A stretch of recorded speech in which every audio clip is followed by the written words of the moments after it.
Buenos días a todos. Buenos días a todos. Mi nombre es Ascensión Bernal. Soy la subdirectora general de Servicios Aplicados, Formación e Investigación del Instituto de Salud Carlos III, la subdirección a la que pertenece el Centro Nacional de Epidemiología y la Escuela Nacional de Sanidad, donde nos encontramos en este momento. En nombre del director, el doctor Toni Andreu, que no ha podido asistir en el último momento a la inauguración de esta jornada, quería darle la bienvenida a todos los asistentes, tanto como a aquellas personas que nos están o que van a seguir la conferencia de esta jornada vía streaming. En primer lugar, quería presentar a las personas que me acompañan en la mesa. La doctora Odorina Tello, que es la directora del Centro Nacional de Epidemiología. Fernando García Benavides, que como todos conocen es el presidente de la Sociedad Española de Epidemiología, y finalmente el profesor Miguel Ángel Martínez, que es catedrático de Medicina Preventiva y Salud Pública de la Facultad de Medicina de la Universidad de Navarra.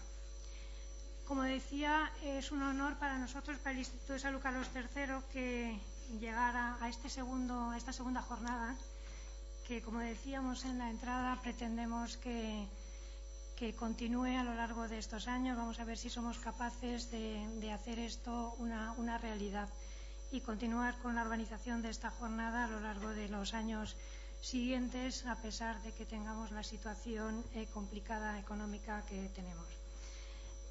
Para nosotros es un honor, para el Instituto de Salud Carlos III, colaborar con la Sociedad Española de Epidemiología, con la que llevamos colaborando muchos años, yo creo que casi desde el inicio de la creación de la sociedad, y yo creo que la gran mayoría de los socios de la sociedad deben ser personas del Centro Nacional de Epidemiología o de la Escuela Nacional de Sanidad. Y además es un orgullo que gran parte de las personas que han colaborado o han participado en las juntas directivas de la sociedad vengan de este instituto, tanto de la escuela como del Centro Nacional de Epidemiología. Como todos ustedes saben, el instituto es un organismo que tiene, digamos, tres aspectos fundamentales. Uno es la prestación de servicios al Sistema Nacional de Salud, fundamentalmente, aunque también a la Administración General del Estado de manera general. Pero nos centramos fundamentalmente o históricamente nuestra prestación de servicios se centra o se dirige hacia la salud pública, y realmente nuestra colaboración con el Ministerio de Sanidad es tremenda, a pesar de que nosotros somos un organismo que dependemos orgánicamente del Ministerio de Economía y Competitividad, aunque funcionalmente dependemos de los dos ministerios, del Ministerio de Economía y Competitividad y del Ministerio de Sanidad, Servicios Sociales e Igualdad. Esto, aunque parece que es un poco complicado, realmente no lo estamos llevando tan mal, esta situación, a través de la colaboración mediante una comisión mixta que funciona sistemáticamente para plantear los problemas comunes que tenemos, focalizados en todos los temas de salud pública, como digo, en los que realmente tenemos una dependencia funcional del Ministerio de Sanidad. Esa era una de las patas importantes que comentaba, la prestación de servicios. Otra es en esta prestación de servicios el Centro Nacional de Epidemiología, así como la Escuela Nacional de Salud, tienen una responsabilidad importante, junto con la que tienen los otros centros del Instituto, como el Centro Nacional de Microbiología o el Centro Nacional de Medicina Tropical o el de Investigación en Enfermedades Raras. El otro aspecto importante, o la otra pata importante del Instituto de Salud Carlos III, es el aspecto de docencia, centrada fundamentalmente en las dos escuelas del Instituto, la Escuela Nacional de Sanidad, que todos ustedes conocen, su trayectoria, y la Escuela Nacional de Medicina de Trabajo, en todos los temas relacionados con la salud laboral. Y finalmente, la tercera pata es la parte de investigación. El Instituto es el organismo financiador de la investigación en biomedicina en el Plan Nacional de I+D+I. Realmente yo creo que este es un aspecto muy importante del Instituto, y supongo que es la parte a la que financia la investigación, como digo, en biomedicina, y fundamentalmente todos los temas relacionados con la salud pública. Creo que muchos de ustedes seguramente son poseedores o tienen un proyecto de investigación financiado por el FIS, que afortunadamente también esperemos que, como comentaba ahora mismo con el presidente, la convocatoria acaba de salir, la convocatoria de la Acción Estratégica en Salud de este año. Afortunadamente, y después de mucho esfuerzo, hemos conseguido por parte del Instituto que esta convocatoria sea una realidad este año, y esperemos que varios o muchos de los proyectos que se puedan obtener sean en el área de la epidemiología y la salud pública. Realmente yo solamente quería transmitirles en esta conferencia que realmente nuestra colaboración con la Sociedad Española de Epidemiología ha sido y queremos que siga siendo importante, y realmente transmitir que nuestra vocación la vocación del Instituto es de salud pública, y en eso estamos. Nada más, solamente desearles que la jornada sea muy fructífera. No sé si voy a poder quedarme a la presentación del doctor Miguel Ángel Martínez, me temo que no, pero bueno, procuraré venir luego al final de la mañana, si es posible. Muchas gracias a todos por su presencia, y a continuación paso a dar la palabra a la doctora Dorina Tello, directora del Centro Nacional de Epidemiología. Bueno, como sé que la subdirectora tiene prisa porque tiene que marcharse a una reunión, yo no quiero ser muy pesada, solamente daros las gracias a todos realmente por venir, por estar aquí, y bueno, pues dentro de lo que es juego de luces, dentro de lo que es el espíritu de estas jornadas entre la Sociedad Española de Epidemiología y el Centro Nacional de Epidemiología, que es un poco lo que el ánimo, está dentro del ánimo de todos, es que los profesionales de la epidemiología sigan conociendo y entrando más en los entresijos de la investigación o de los problemas que tiene la investigación dentro de la salud pública. Y nos parecía que toda la carrera de Miguel Ángel Martínez González pues era un ejemplo, podía ser un ejemplo importante para que nos transmitiera el quehacer ese de la investigación, que tanto trabajo cuesta, y como decía una compañera, el que tenga una cohorte que la cuide. Así es que ya nos decía que la quiere cuidar, y entonces ahora se marcha, hoy mismo se marcha, o mañana, a Estados Unidos para seguir cuidándola e intentar buscar dinero, que creo que es una de las cosas importantes. Y dentro de esto, ya 2 años, pues yo creo que esto ya es una continuidad de las jornadas, y como decía Ascensión, pues que sigamos cuidando también que estas jornadas se sigan produciendo, y dar las gracias al Instituto por el apoyo que a las mismas, a la escuela, por acogernos ya dentro de su aula con la retransmisión online. Espero que muchos puedan seguir toda la conferencia que nos cuente Miguel Ángel, y gracias a todos por estar aquí. Gracias, Dorina. Pues a continuación tiene la palabra Fernando García Benavides, presidente de la sociedad. Gracias por acogernos, gracias por coorganizar esta jornada, esta segunda jornada, y gracias a vosotros por estar aquí, ¿no? También a Miguel Ángel por haber aceptado esta invitación que nos complace tanto, ¿no? Bueno, no solamente el Carlos III es importante por la presencia actual de tantos socios y socias que están aquí, algunos de ellos, muchos de ellos, ilustres socios y socias, sino porque la Sociedad Española de Epidemiología se fundó en esta escuela en el 78. Ahora estamos elaborando la historia de la sociedad y eso queda muy claramente documentado, ¿no? Y continuamos, y nos parecía que colaborar con el Instituto de Salud Carlos III era fundamental para que la epidemiología tenga presencia, tenga visibilidad y sea considerada como una de las disciplinas más importantes del Sistema Nacional de Salud, no solo del Sistema Nacional de Salud. Y la colaboración además se extiende al Centro Nacional de Epidemiología, pero también tenemos una larga colaboración de varios años, bastantes años, con la Escuela Nacional de Sanidad, en un premio que damos cada año al mejor artículo publicado. Por lo tanto, es una colaboración estrecha que hay que fortalecer, y esta jornada, que exacto, queremos que se convierta en una tradición, pues es un ejemplo más, ¿no? La epidemiología es un método, es una disciplina, pero también es una práctica profesional. Yo creo que esta doble identidad, de la que hay que sentirse orgulloso, nada de acomplejado, yo creo que es una de las riquezas de esta disciplina, de esta actividad profesional. De hecho, el viernes pasado teníamos unas jornadas en Sevilla, organizadas por la Sociedad, junto con la Consejería Andaluza de Sanidad, sobre vigilancia epidemiológica, ¿no? Y hay un campo, y muchos socios y socias de la sociedad se dedican a la vigilancia, a la epidemiología de campo.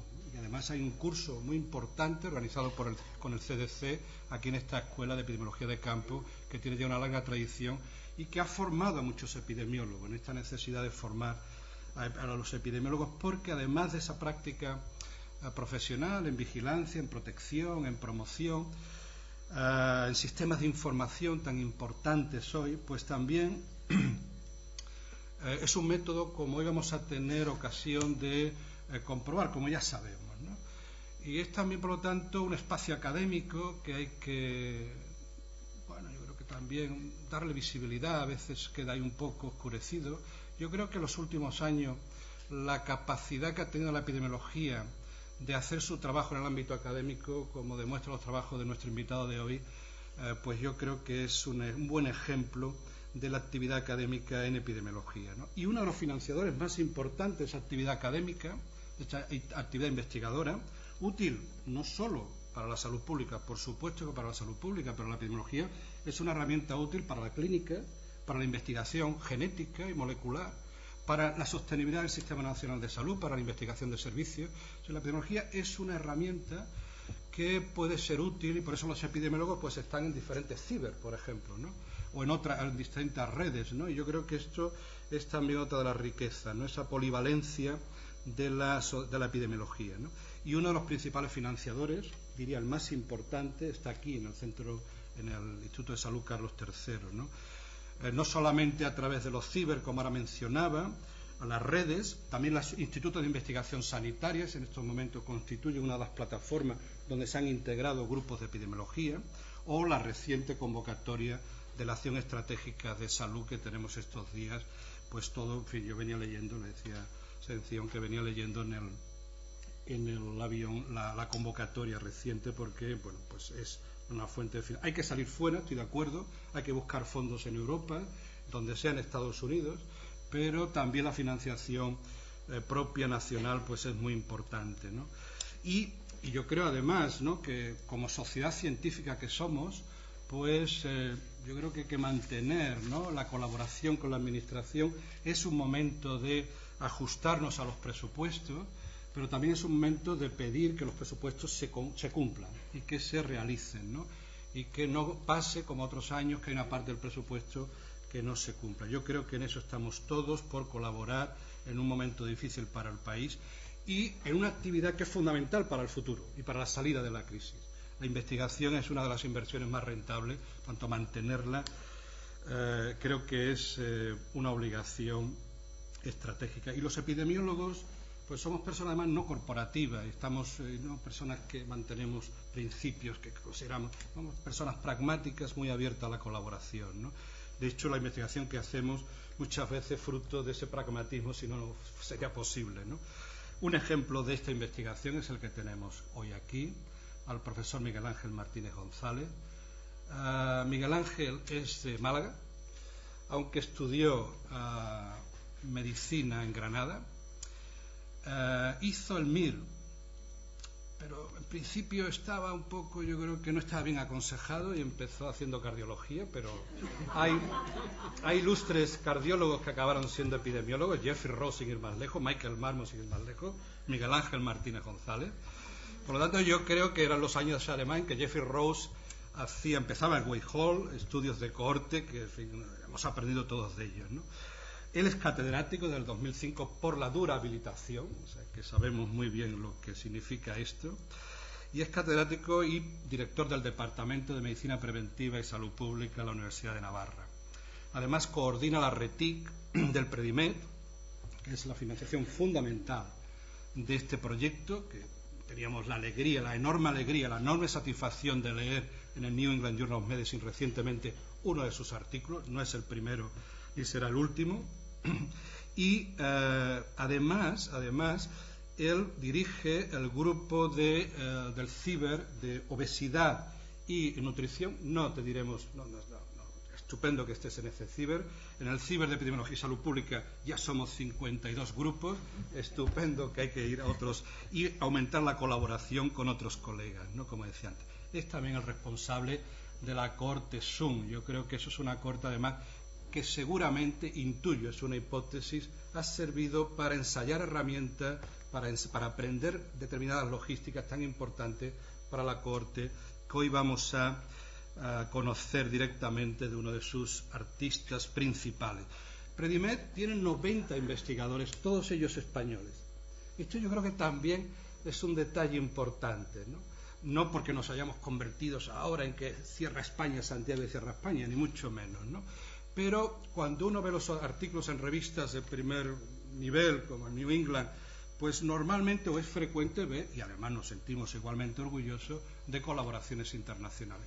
Pero especialmente llama la atención, y hay que destacarlo, que en estos trabajos es un grupo de epidemiólogos clínicos básicos que colaboran en un proyecto, además, que tiene muchos beneficios colaterales, aparte de la publicación y de llenar nuestro currículum de artículos y de citas, lo cual es importante para, sobre todo, los zapatos de nuestros niños. Pero es que además para el país es muy importante. En un momento de crisis, esto está poniendo en evidencia unos beneficios para la salud fuera del sistema asistencial, que tiene que ver además con una de nuestras principales industrias, que no es el turismo, que es la agroalimentaria. Es una de las principales industrias del país que nos podemos sentir orgullosos, y este tipo de estudio fortalece ese tipo de actividad económica que nos reporta beneficios por otros lados y que disminuye desigualdades, incrementa esperanza de vida, porque eso no depende solo también del Sistema Nacional de Salud. Por lo tanto, doble mérito el de Miguel Ángel, de nuestro invitado, ¿no? Fortalecer la investigación y fortalecer el país con una imagen, además, la marca España, más asociada al jamón ibérico imposible, ¿no? O al aceite de oliva allí del lado de mi pueblo, ¿no? Por lo tanto, felicidades, Miguel Ángel, públicamente, en nombre de la sociedad, en mío propio. Son muchas tesis doctorales las que hay aquí detrás, muchas de ellas con premio extraordinario, 9 de ellas, muchos artículos científicos, más de 350, más de 6.000 citas. Por lo tanto, yo creo que hoy podemos estar, en fin, expectantes, porque vamos a presenciar una gran lección de cómo se hace un trabajo que además no empieza en el New England, aunque algunos hayan descubierto ahora, ¿no, Miguel Ángel, ¿no? Detrás hay muchos años de esfuerzo no reconocido. Solo cuando ese esfuerzo se mantiene a lo largo del tiempo, con mayor o menos recursos, pero sin esa voluntad, es imposible hacer un trabajo como este. Gracias, Miguel Ángel.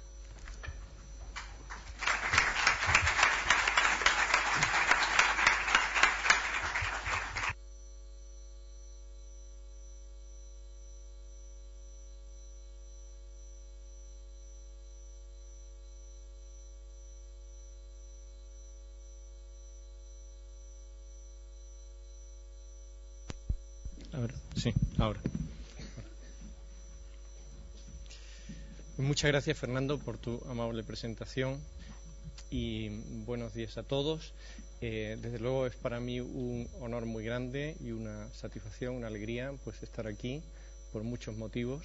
Desde luego también es un reto, o sea, porque no es un público convencional, o sea, voy viendo muchas caras y me siento responsable de que no perdáis el tiempo estando aquí, sino que la presentación pues os resulte interesante, de tantos compañeros que sé que aprecian mucho pues el trabajo epidemiológico, y por tanto pues estoy muy contento. También estoy muy contento porque me parece que es una forma de agradecer por nuestra parte pues la continua financiación que hemos tenido desde el Instituto de Salud Carlos III.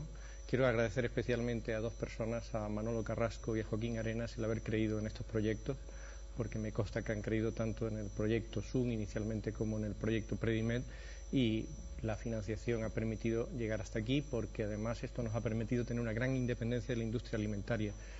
porque hubiera sido quizá fácil pues recurrir a la industria alimentaria para que nos financiase, pero hemos preferido ser independientes y tener financiación pública. Y estar en esta casa, pues dentro del Carlos III, presentando estos resultados, pues me da una especial alegría, porque, bueno, dicen que es de bien nacido el ser agradecidos, y creo que hay que ser agradecidos a todo lo que se nos ha ayudado. Entonces yo también, por lo de ser agradecidos, tengo una costumbre de hace poco tiempo, que es que antes ponía la siguiente diapositiva que voy a presentarla, ponía como la última, pero a medida que va pasando el tiempo me doy cuenta de que hay que ponerla la primera. Entonces, a ver si esto funciona. Y es el agradecimiento al equipo que trabaja conmigo en la Universidad de Navarra, en los proyectos, en la cohorte SUN, en el proyecto Predimed. Entonces, quiero agradecérselo porque a medida que va pasando el tiempo me doy cuenta que es más importante lo que hacen ellos que lo que hago yo. Y entonces, pues, se lo agradezco a todos ellos porque se trata de un trabajo pues en el que ha participado muchas personas. Después quiero dar esta fuente de información, predimed.es. Estamos tratando de cuidar nuestra página web. En esa página web ahora la estamos actualizando. Ahora aparece una pestañica ahí abajo a la derecha que se llama Predimed Plus, porque va a ser una nueva cohorte, un nuevo ensayo de carácter experimental con 6.000 personas que vamos a empezar la fase piloto en Pamplona dentro de 2 semanas. Hablaré un poquito de él, pero ahí iremos poniendo el material. Entonces, para las cosas que no pueda decir, siempre está predimed.es, que hay mucho material. Están PDFs, de pruebas de imprenta, etcétera. Bien, este va a ser el orden de mi presentación.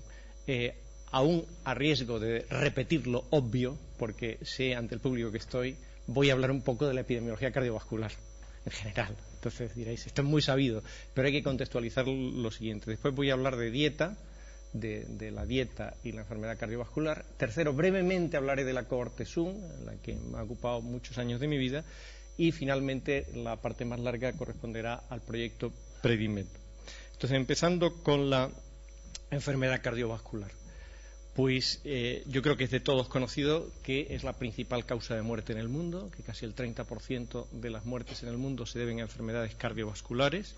Dentro de ellas, pues tenemos la cardiopatía isquémica, responsable del 13% de la mortalidad, y los accidentes cerebrovasculares, responsables del 10%, pues son los principales asesinos que hay en este planeta, y hay que acabar con ellos desde la medicina preventiva. Y esto motiva mucho de lo que voy a decir a continuación. Además, las proyecciones son agoreras, no son nada halagüeñas. O sea, 17 millones de muertes en el 2002, se espera una subida hasta 22, 23 millones de muertes en el 2030 por enfermedad cardiovascular. En este trabajo de Mazers y Loncar, pues esta es el grupo de causas número 1, las responsables de la mayor parte de la mortalidad, y la proyección es al alza, sobre todo por la transición epidemiológica de los países en desarrollo y la doble carga de mortalidad y morbilidad que supone. Uno podía pensar, sí, mortalidad, pero eso es mortalidad a edades tardías, es una mortalidad súbita que no afecta mucho a la calidad de vida, pero este artículo reciente de Lancet, donde ya se tienen Disability Adjusted Life Years, o sea que ya se tiene en cuenta la calidad de vida y la edad a la que suceden, pues nos muestra cómo en el 1990 la cardiopatía isquémica estaba en 4º lugar y el ictus en 5º lugar, y han pasado a 1er y 3er lugar en el 2010. O sea que también estamos tratando con las principales causas de morbilidad, no solo de mortalidad. Hablamos del mundo, tendremos que hablar de nuestro país, ¿verdad?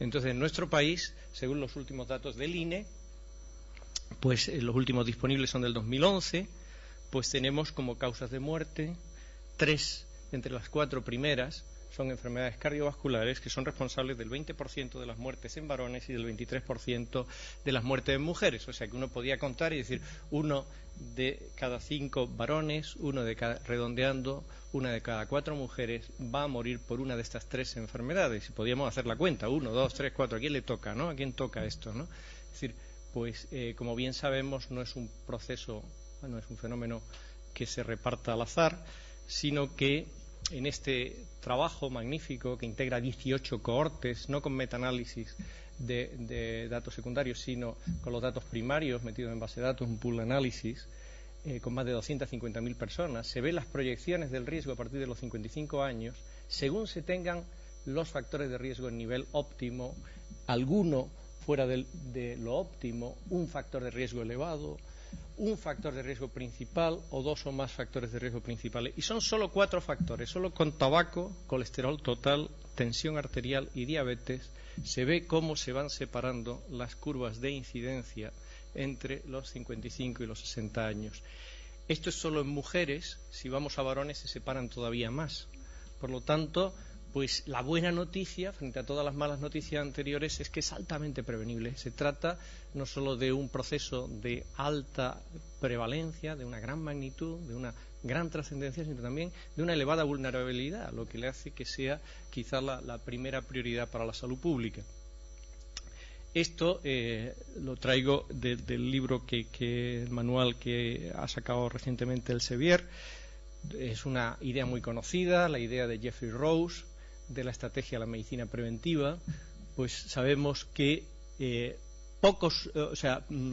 un nivel poco elevado de riesgo, pero que afecta a muchas personas, tendrá una fracción etiológica poblacional mucho más alta y, por tanto, desplazar toda la curva poblacional, hacer acciones de prevención primaria generalizadas sin necesidad de cribado, que reduzcan la media de la tensión arterial en estas cifras tan pequeñas, tan mínimas, 2, 3, 5 milímetros de mercurio, producirán estas reducciones en la mortalidad por accidente cerebrovascular, cardiopatía isquémica o total. Esos porcentajes que son muy importantes. Entonces, tenemos que hacer esas actuaciones sobre los factores de riesgo. Y ahora viene mi beta de profesor. O sea, voy a ser un poco profesor, porque un profesor, si conocen a alguno de mis alumnos, me parece que aquí en primera fila hay uno de mis antiguos alumnos. Bueno, pues soy de los profesores que más examinan en Europa, probablemente. Puedo tener el récord de los que más exámenes le ponen a los alumnos. Entonces, si yo dijera, no sé si conocen o conocéis estos objetivos de la American Heart Association, pero si uno tuviera que seleccionar a 7 valores, pero con una métrica concreta, ¿no? Dar una métrica concreta para 7 parámetros, para la salud cardiovascular ideal, ¿qué pensaría uno? Y además están por orden. El más importante, el que supera a todos los demás, el segundo, el tercero, el cuarto, el quinto, el sexto, el séptimo. ¿Qué pensaríamos, no? ¿Qué pondríamos en primer lugar, en segundo lugar? Un poco de examen, ¿no? Viene bien pensarlo. Pues primero, no ser nunca fumador. Segundo, el índice de masa corporal por debajo de 25. Tercero, actividad física. Esto lo dice la American Heart Association. Por lo menos 2 horas y media a la semana. El Healthy Eating Index, esperemos que esto lo cambien y pongan ahí dieta mediterránea. Esperemos que lo cambien con el tiempo. 3 de las 5 metas, más de 3 de las 5 metas, o 4 o 5. El colesterol total por debajo de 200, la tensión arterial por debajo de 120, la sistólica 80, la diastólica y la glucemia basal por debajo de 100. Esto sería una métrica de la salud cardiovascular ideal. Esto, cuando se ve en la población norteamericana, en el NHANES, qué porcentaje de la población lo cumple, no llega al 2%, está en el 1,4%, me parece recordar así, no sé si 1,4 o 1,7% era. Entonces, claro, si nos fijamos en estos factores, pues decimos, la glucemia basal tiene que ver con la alimentación, la tensión arterial, por supuesto, que tiene que ver con la alimentación, el colesterol total tiene que ver con la alimentación, esto es directamente alimentación. El índice de masa corporal parece que algo tiene que ver con la alimentación, aunque hay empresas que se empeñen en decir que todo es sedentarismo, que no hay otra cosa. Pero la alimentación también tiene que ver con el índice de masa corporal, evidentemente, ¿no? Y si se mira en un sentido más amplio, pues podríamos decir el balance entre calorías que se ingieren y que se gastan, pues en un sentido amplio, incluso la actividad física. Luego estamos hablando que 6 de los 7 parámetros tienen que ver con la alimentación. Por eso la alimentación cuenta tanto en la salud cardiovascular. Entonces pasamos al segundo capítulo, la dieta. ¿Dónde empieza esta historia? Pues seguro que a todos nos viene una figura insigne a la memoria, una figura que murió en el 2004 cuando tenía 100 años, que es Ancel Keys. Ancel Keys fue el que acuñó el concepto dieta mediterránea. Él no era mediterráneo, pero durante la década de los 50 vino al Mediterráneo y se quedó asombrado. Se quedó asombrado de que se multiplicaba por 10, prácticamente por 10, la prevalencia de enfermedad coronaria, por 7 la mortalidad por cardiopatía isquémica, y esto lo atribuyó él a la dieta mediterránea.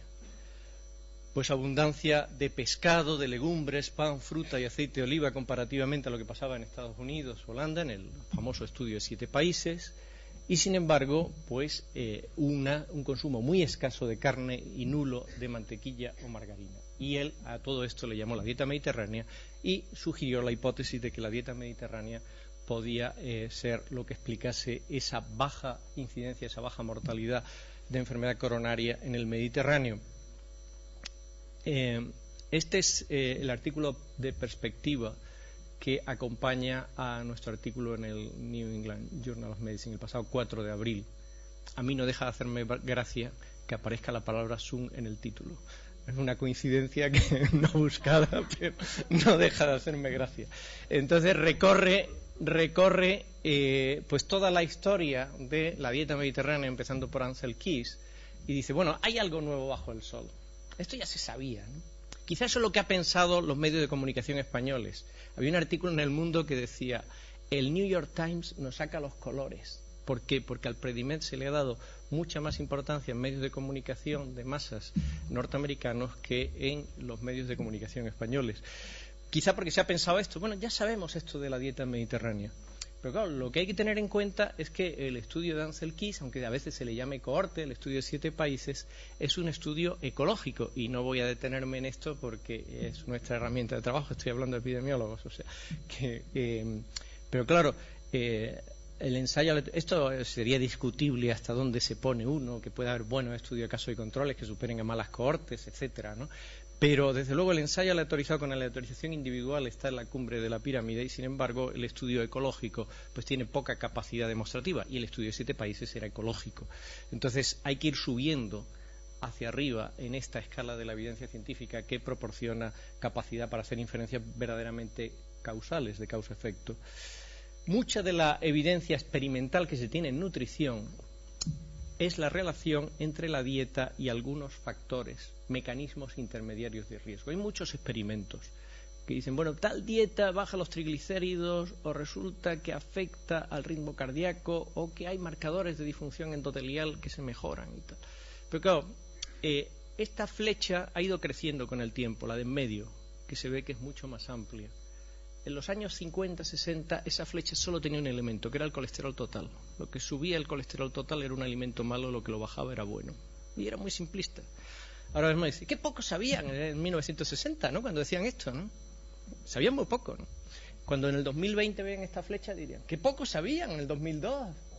Willett y Hu cuando hicieron esto, qué poco sabían, ¿no? Porque esa flecha va a seguir creciendo. Ahí, por ejemplo, no aparece la microbiota.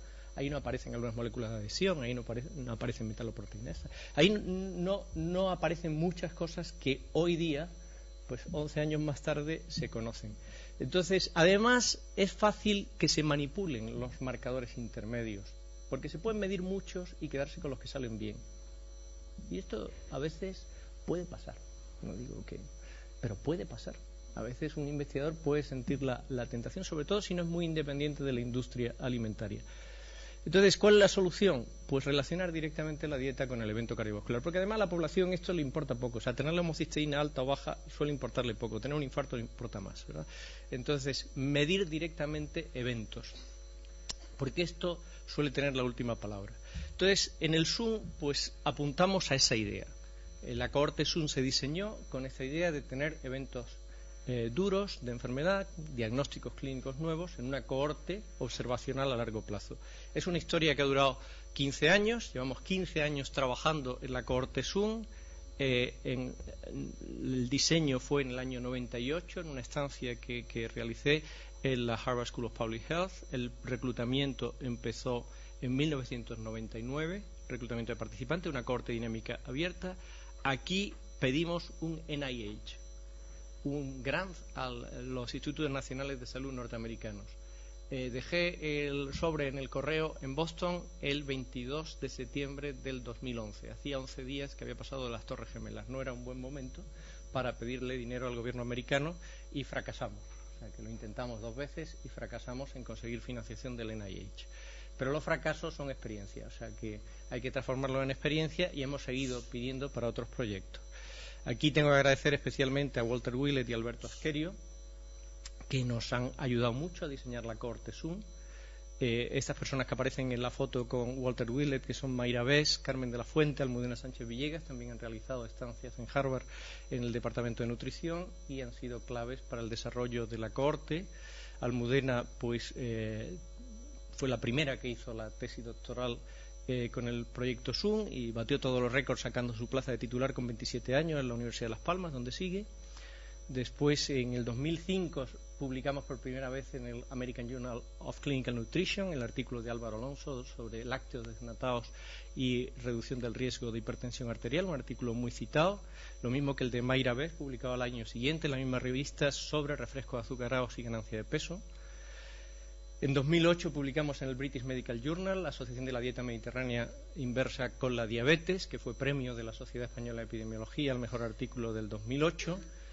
Y en el año 2009 pues se realizaron las publicaciones sobre hipertensión de Estefanía Toledo, que también ha rotado por Harvard, y Jorge Núñez, los dos son preventivistas, que publicaron trabajos como este en el American Journal of Epidemiology, y en el año 2012 llegamos a las 100 publicaciones con la cohorte Zoom. Este es un resumen muy breve de lo que ha sido estos 15 años de trabajo intenso. Especialmente quiero agradecer a Carmen de la Fuente, directora técnica de todo este proyecto, que ha estado siempre al pie del cañón. Este es el reclutamiento de participantes, una cohorte dinámica donde hemos ido reclutando. Sobre todo al principio reclutábamos más, después reclutábamos menos y pusimos nuestro énfasis en la retención. Esta es la retención a largo plazo en la cohorte de los participantes reclutados. Estas son las cifras de retención según el año de reclutamiento. Globalmente, para los reclutados hasta el 2008, la retención a largo plazo es superior al 92%. Y en esta cohorte trabajamos sobre todo con la dieta mediterránea. Hemos hecho distintos estudios de dieta mediterránea. La pirámide, esta pirámide la diseñamos en Boston en la conferencia de dieta mediterránea en el 2008. Ahí estaba Meir Stanfer, ahí estaba también Luis Serra Mayén, Emilio Ross del grupo Predimed, Antonia Tricopoulou, por supuesto.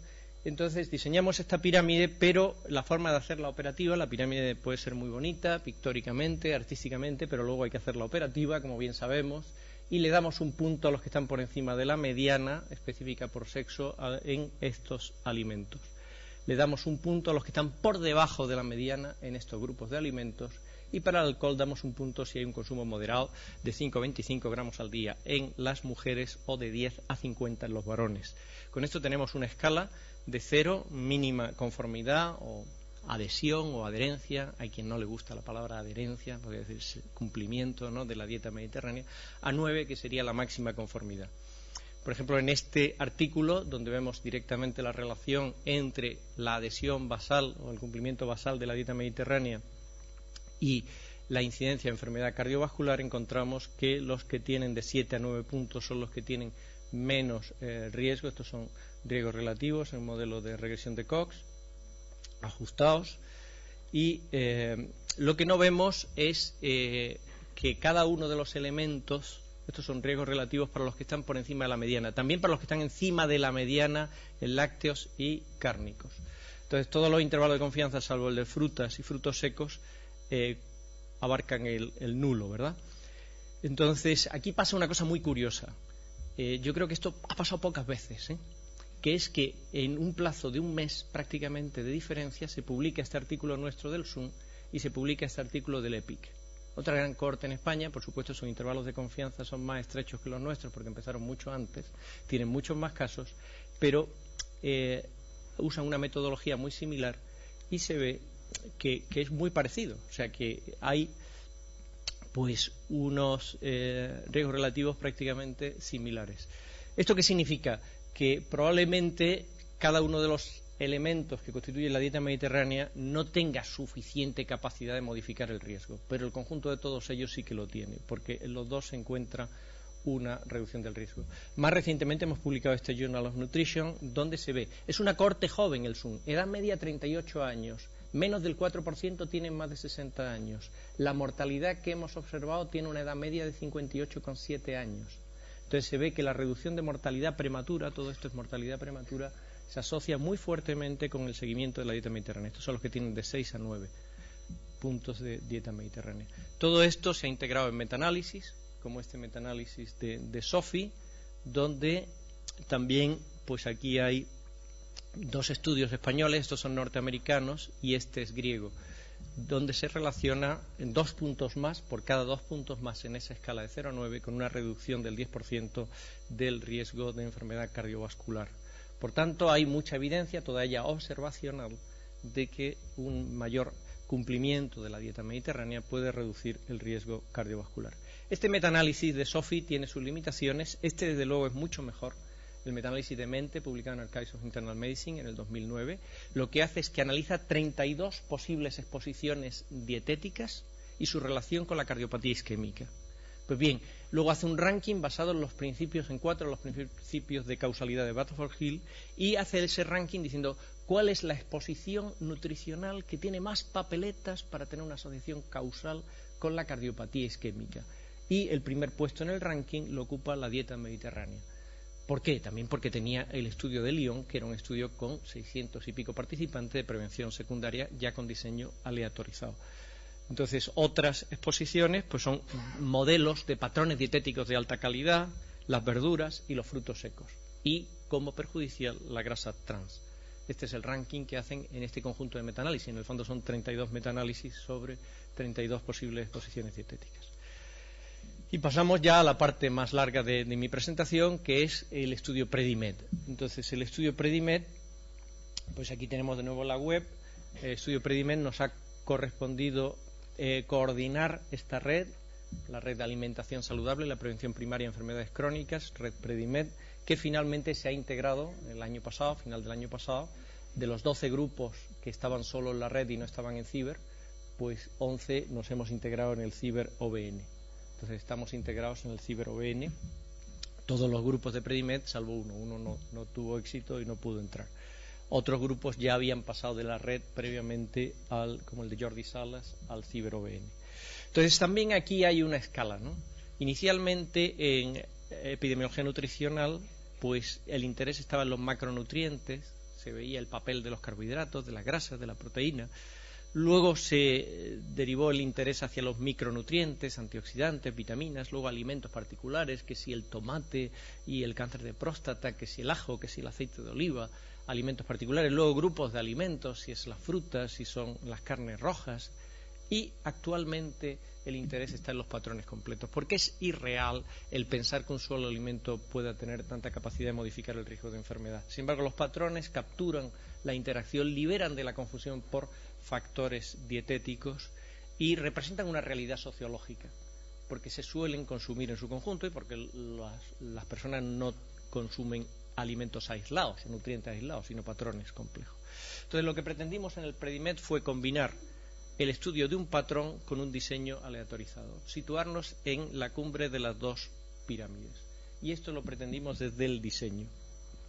El equipo inicial, que ha continuado trabajando durante todos estos años, fue liderado por Ramón Estruch, que fue del Hospital Clínico de Barcelona, Medicina Interna, que fue el que tuvo la idea del Predimed.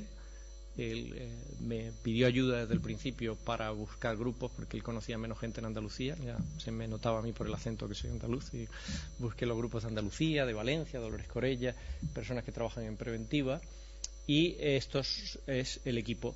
Es un equipo con muchos centros en España.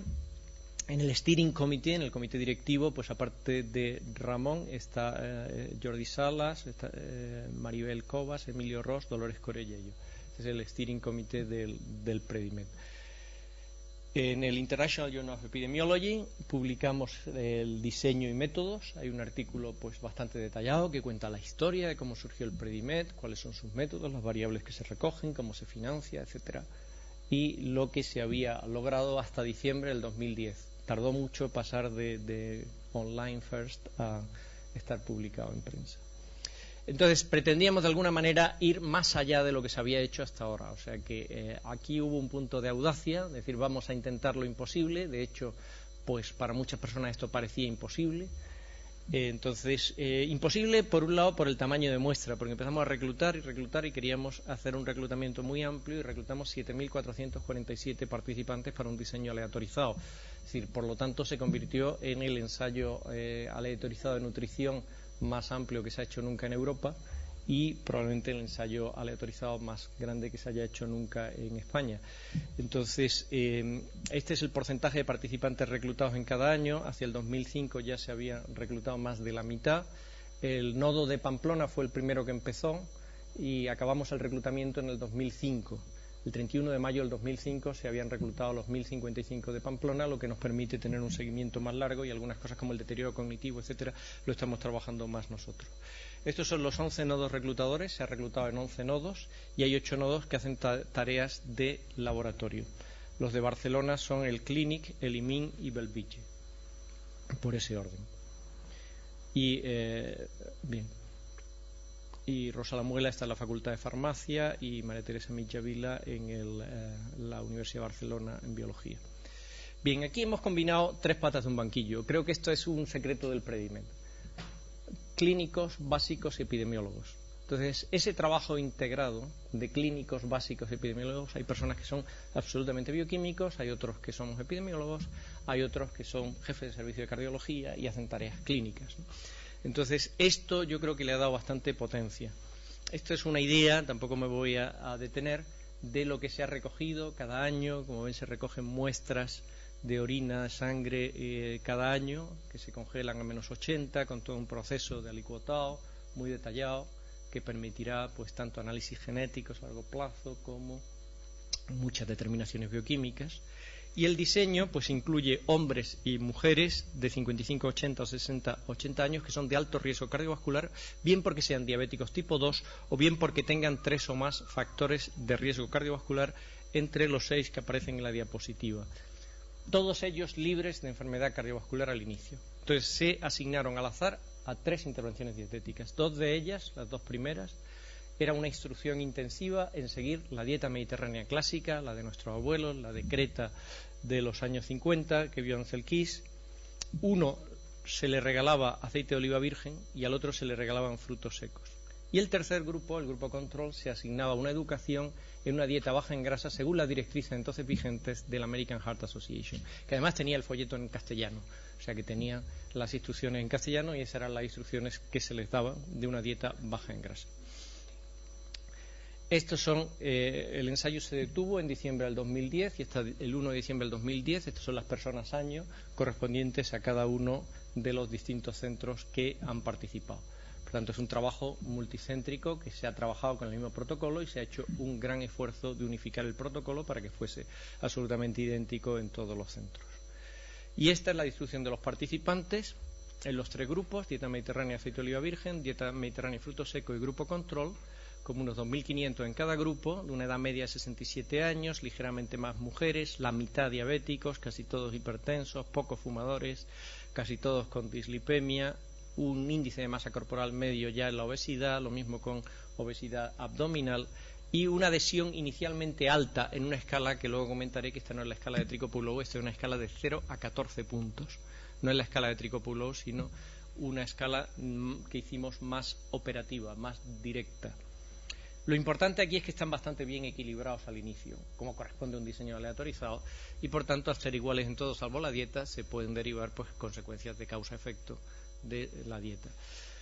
Entonces, el endpoint primario, el objetivo primario, la variable de resultado, era o la muerte cardiovascular, o el infarto de miocardio no fatal, o el accidente vascular cerebral no fatal. Esto estaba definido en el protocolo desde el principio, como suele ser habitual en los ensayos cardiovasculares, que se define un evento compuesto, porque si no habría problemas de riesgos competitivos, si no además se perdería de vista el que comparten una fisiopatología común, etcétera, etcétera. O sea que lo que es habitual en los ensayos cardiovasculares es definir un endpoint compuesto. La intervención publicamos en el Journal of the American Dietetic Association. Esto fue parte de la tesis de Itziar Zazpe, que defendió su tesis en la Universidad de Navarra. Ella es dietista y pedagoga. Y entonces lo que hizo fue ver la efectividad de la intervención dietética con los cambios al cabo del año en todos los nodos del Predimed, y esto pues mereció la portada de la revista del JADA. Entonces, la intervención que consistía en cambiar el patrón global. En los 2 grupos mediterráneos se dejaba el consumo de grasa total ad libitum, no se hacía ninguna limitación de la ingesta de grasa. Esto parecía bastante heterodoxo para muchos que que trabajaban en prevención cardiovascular con dieta. Una dieta siempre que fuera alta en grasa monoinsaturada procedente de aceite de oliva virgen, y subrayamos lo de aceite de oliva virgen por el contenido en polifenoles, alta en pescado, sobre todo pescados grasos, y con alto consumo de fruta, verdura y legumbres, pero reducido consumo de cárnicos, especialmente cárnicos, carnes rojas o procesadas y lácteos, y se permitía el alcohol fundamentalmente en forma de vino con las comidas. El grupo control de dieta baja en grasa, pues se trataba de reducir toda la grasa y consecuentemente pues incrementar los carbohidratos. Muy importante, no establecimos ninguna limitación de calorías, no eran dietas con unas calorías previstas. Tampoco hicimos nada sobre ejercicio físico, no se hizo ninguna promoción de ejercicio físico. Entonces, esta es la escala de 14 puntos que la hemos validado. Esto tiene un antecedente que es este paper con un estudio de casos y controles, que buscamos los puntos de corte que mejor discriminaban entre casos de infarto y controles, en un estudio de casos y controles que habíamos hecho, este de aquí abajo, el del European Journal of Clinical Nutrition, que habíamos hecho en Navarra, y luego pues, por consenso añadimos algunos puntos más, por consenso de todo el grupo de investigadores. En azul son aquellos ítems que su consumo elevado puntúa, y en rojo los que puntúan un consumo reducido. Vemos ahí el sofrito, ¿no? El sofrito, que ha habido que explicarlo muchas veces en inglés. ¿Qué es esto del sofrito, verdad? Entonces, la idea es acercarse a los 14 puntos. Aquí tenemos la escala ya en la versión del cuestionario que se utiliza. O sea, se pregunta el aceite de oliva como principal grasa para cocinar. Si es la principal se da un punto. 4 cucharadas soperas al día de aceite de oliva para todos los usos se da un punto. Las raciones de verduras, las raciones de fruta, pocas raciones de carnes rojas, pocas raciones de mantequilla, pocas bebidas azucaradas. El vino a la semana, pues una copa al día de vino. Lo que no hicimos fue inducir a que empezaran que comenzaran a consumir vino los que nunca habían consumido, ¿eh? O sea, que no indujimos a nadie hacia el alcoholismo. Las raciones de legumbres a la semana, de pescado, de frutos secos, reducir la repostería comercial, preferir la carne blanca a la carne roja, y el sofrito 2 veces por semana. Estos son los 14 puntos. Bien, estos 14 puntos han sido bastante importantes porque esto permitía una negociación de la dietista cada 3 meses con el participante, buscando el modo de que, mire, usted tiene 7 puntos, a ver cómo subimos a 8 para dentro de 3 meses, poquito a poco, ¿no? Conseguir cambios pocos pero seguros. Esto apareció en el New York Times el 25 de febrero, cuando se publicó online el artículo, pero en el New York Times y le pedían a los lectores del New York Times que que tomasen esta encuesta, y la habían tomado 80.000 personas en la primera semana, habían visto si su dieta era mediterránea o no. Bien, las estrategias del cambio de conducta pues fueron sesiones en grupos cada 3 meses, entrevistas con ese cambio negociado, porque se podía negociar o bien la frecuencia de consumo, o bien el tamaño de las raciones, o bien el modo de preparar los alimentos, la técnica de cocina, lo que fuese más fácil para el participante.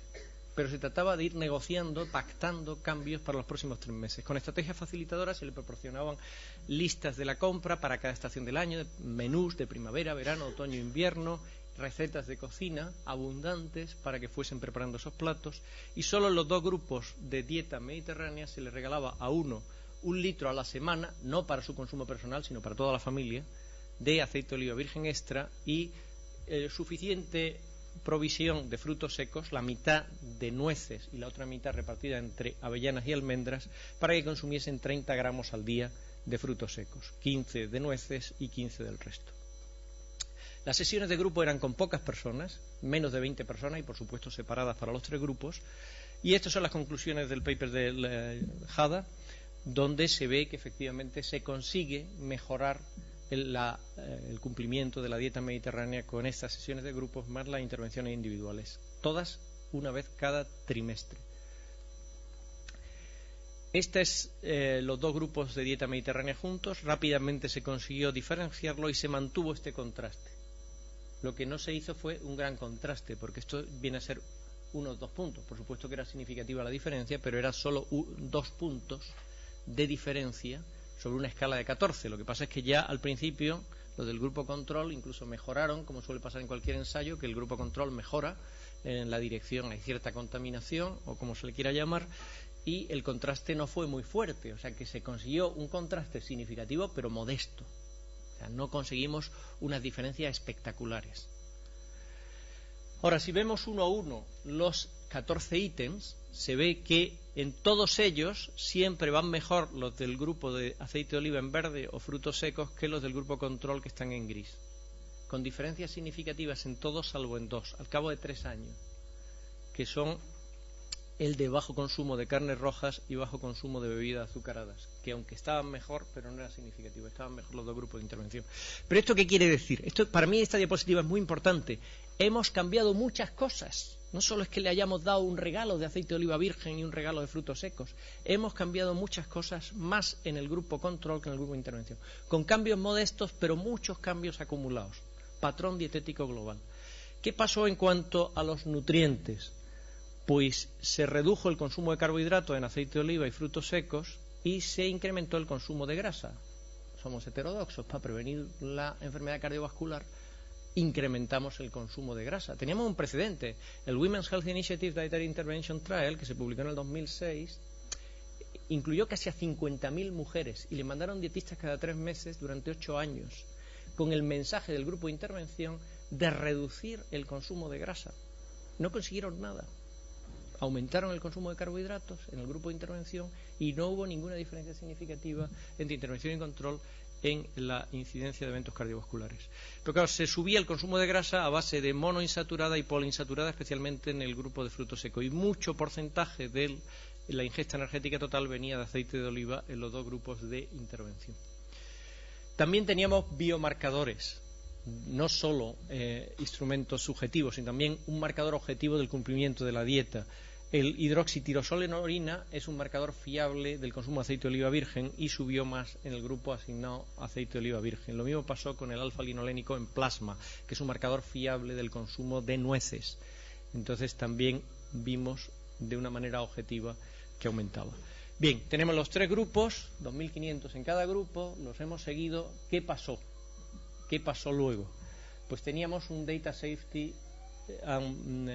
and Safety Monitoring Board que estaba compuesto por Xavier Pisuñer, Fran Hu, Joan Sabaté y Carlos González, que nos fuimos reuniendo con ellos cada año y eran externos al ensayo Predimed y que nos iban haciendo la revisión de los interim análisis. Nosotros en el protocolo habíamos programado pues 4 análisis interim y el análisis final con la regla simétrica de O'Brien-Fleming para detener el ensayo.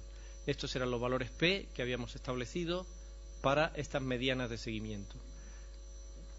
Habíamos tenido los DSMB en Barcelona, Málaga y Barcelona en estos años, y en Mallorca el 22 de julio del 2011 tuvimos el DSMB de los 5 años de mediana de seguimiento aproximadamente.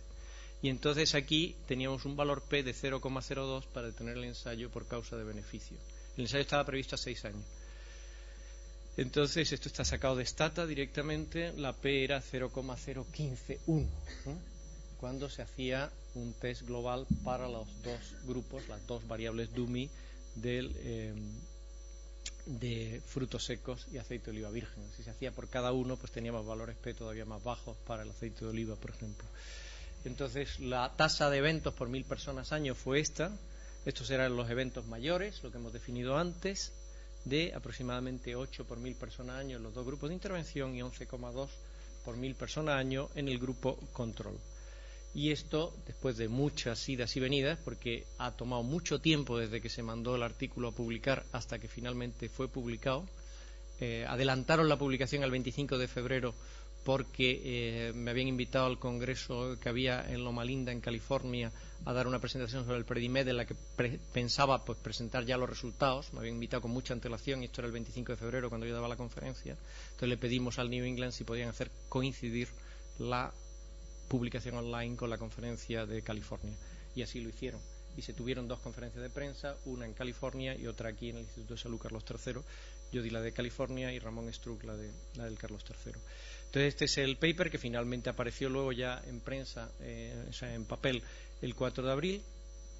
Y estos son los distintos análisis. Como corresponde a un diseño aleatorizado, se ajuste por lo que se ajuste, pues prácticamente no cambia la estimación. Estas son las hazard ratio con distintos grados de ajuste del grupo aceite de oliva versus control y grupo de frutos secos versus control para los eventos mayores cardiovasculares. Y estas son las gráficas de incidencia donde tenemos pues el grupo de aceite de oliva, el grupo de frutos secos y el grupo control, y estas son pues hazard ratio con ajuste solo por edad y sexo, creo recordar estas de aquí. Entonces se ve que ya muy desde el principio se vio un efecto de la dieta mediterránea, que esto es consistente con las hipótesis mecanísticas actuales de que hay un periodo de inducción muy corto desde que se cambian los hábitos alimentarios hasta que se obtiene el beneficio. Pues tiene más que ver con la vulnerabilidad de la placa, con el grado de inflamación, con la trombosis, con la agregación plaquetaria, todo esto que son mecanismos de un periodo de inducción muy corto, más que con eso que se pensaba antes de la deposición de lípidos poco a poco, que va cerrando lentamente la luz de la arteria. Entonces, esta efectividad muy desde el principio, pero claro, se tienen que ir acumulando suficiente número de eventos y no sería ético seguir adelante cuando ya estamos viendo que hay, nosotros mismos no hemos puesto unas reglas para detenerlo y la hemos traspasado, ¿verdad? Y esto es lo que recomendó el DSMB. Bueno, ahora voy a presentar algunas cosas que no están en el New England. Entonces, esto es una carta que mandaron unos profesores de una universidad americana muy importante, no voy a decir el nombre para no dar más pistas, porque mandaron la carta al New England, no se la aceptaron, pero nos mandaron a Ramón y a mí un email del que copio algunos trozos, ¿no? Y como estoy hablando en epidemiología, pues me parecía interesante esto, ¿no? Entonces, claro, ellos dicen, ustedes presentan aquí un modelo de regresión de Cox donde imputa los tiempos para el evento primario para los participantes que son censurados, y esto no tiene sentido porque los participantes que murieron por otras causas, a menos que sean accidentales, los están tomando como censurados, ¿verdad? Entonces, disease-free survival would have been a better endpoint. Esto es lo que ellos piensan. No se lo aceptan. A nosotros el revisor estadístico del New England fue el que más trabajo nos dio con las revisiones. Llegó un momento en que los demás revisores no decían nada y el revisor estadístico seguía pidiéndonos cosas, algunas presentaré.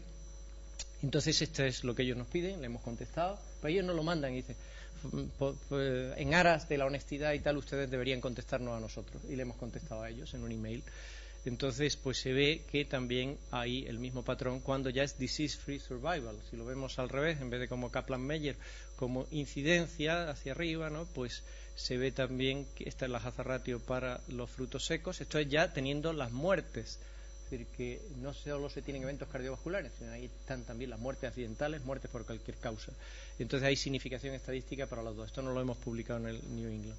Después, el tema de los riesgos competitivos, usando las muertes por otras causas como un riesgo competitivo, con el método este de Fine y Gray, que tiene en cuenta ese riesgo competitivo, hace una ponderación por el inverso de la probabilidad de ser censurado en los que han muerto por una causa competitiva de muerte. Esto está implementado en Stata 11 y 12 con un comando de regresión especial y prácticamente no cambia nada, porque este es el modelo que estoy repitiendo aquí con el modelo de riesgos competitivos, ¿verdad? Prácticamente no hay cambios. Tuvimos pérdidas en el seguimiento, como siempre sucede. Entonces aquí tuvimos pérdidas especialmente en el grupo control. Entonces, ¿puede haber eventos en el grupo control que se nos hayan escapado? Sí.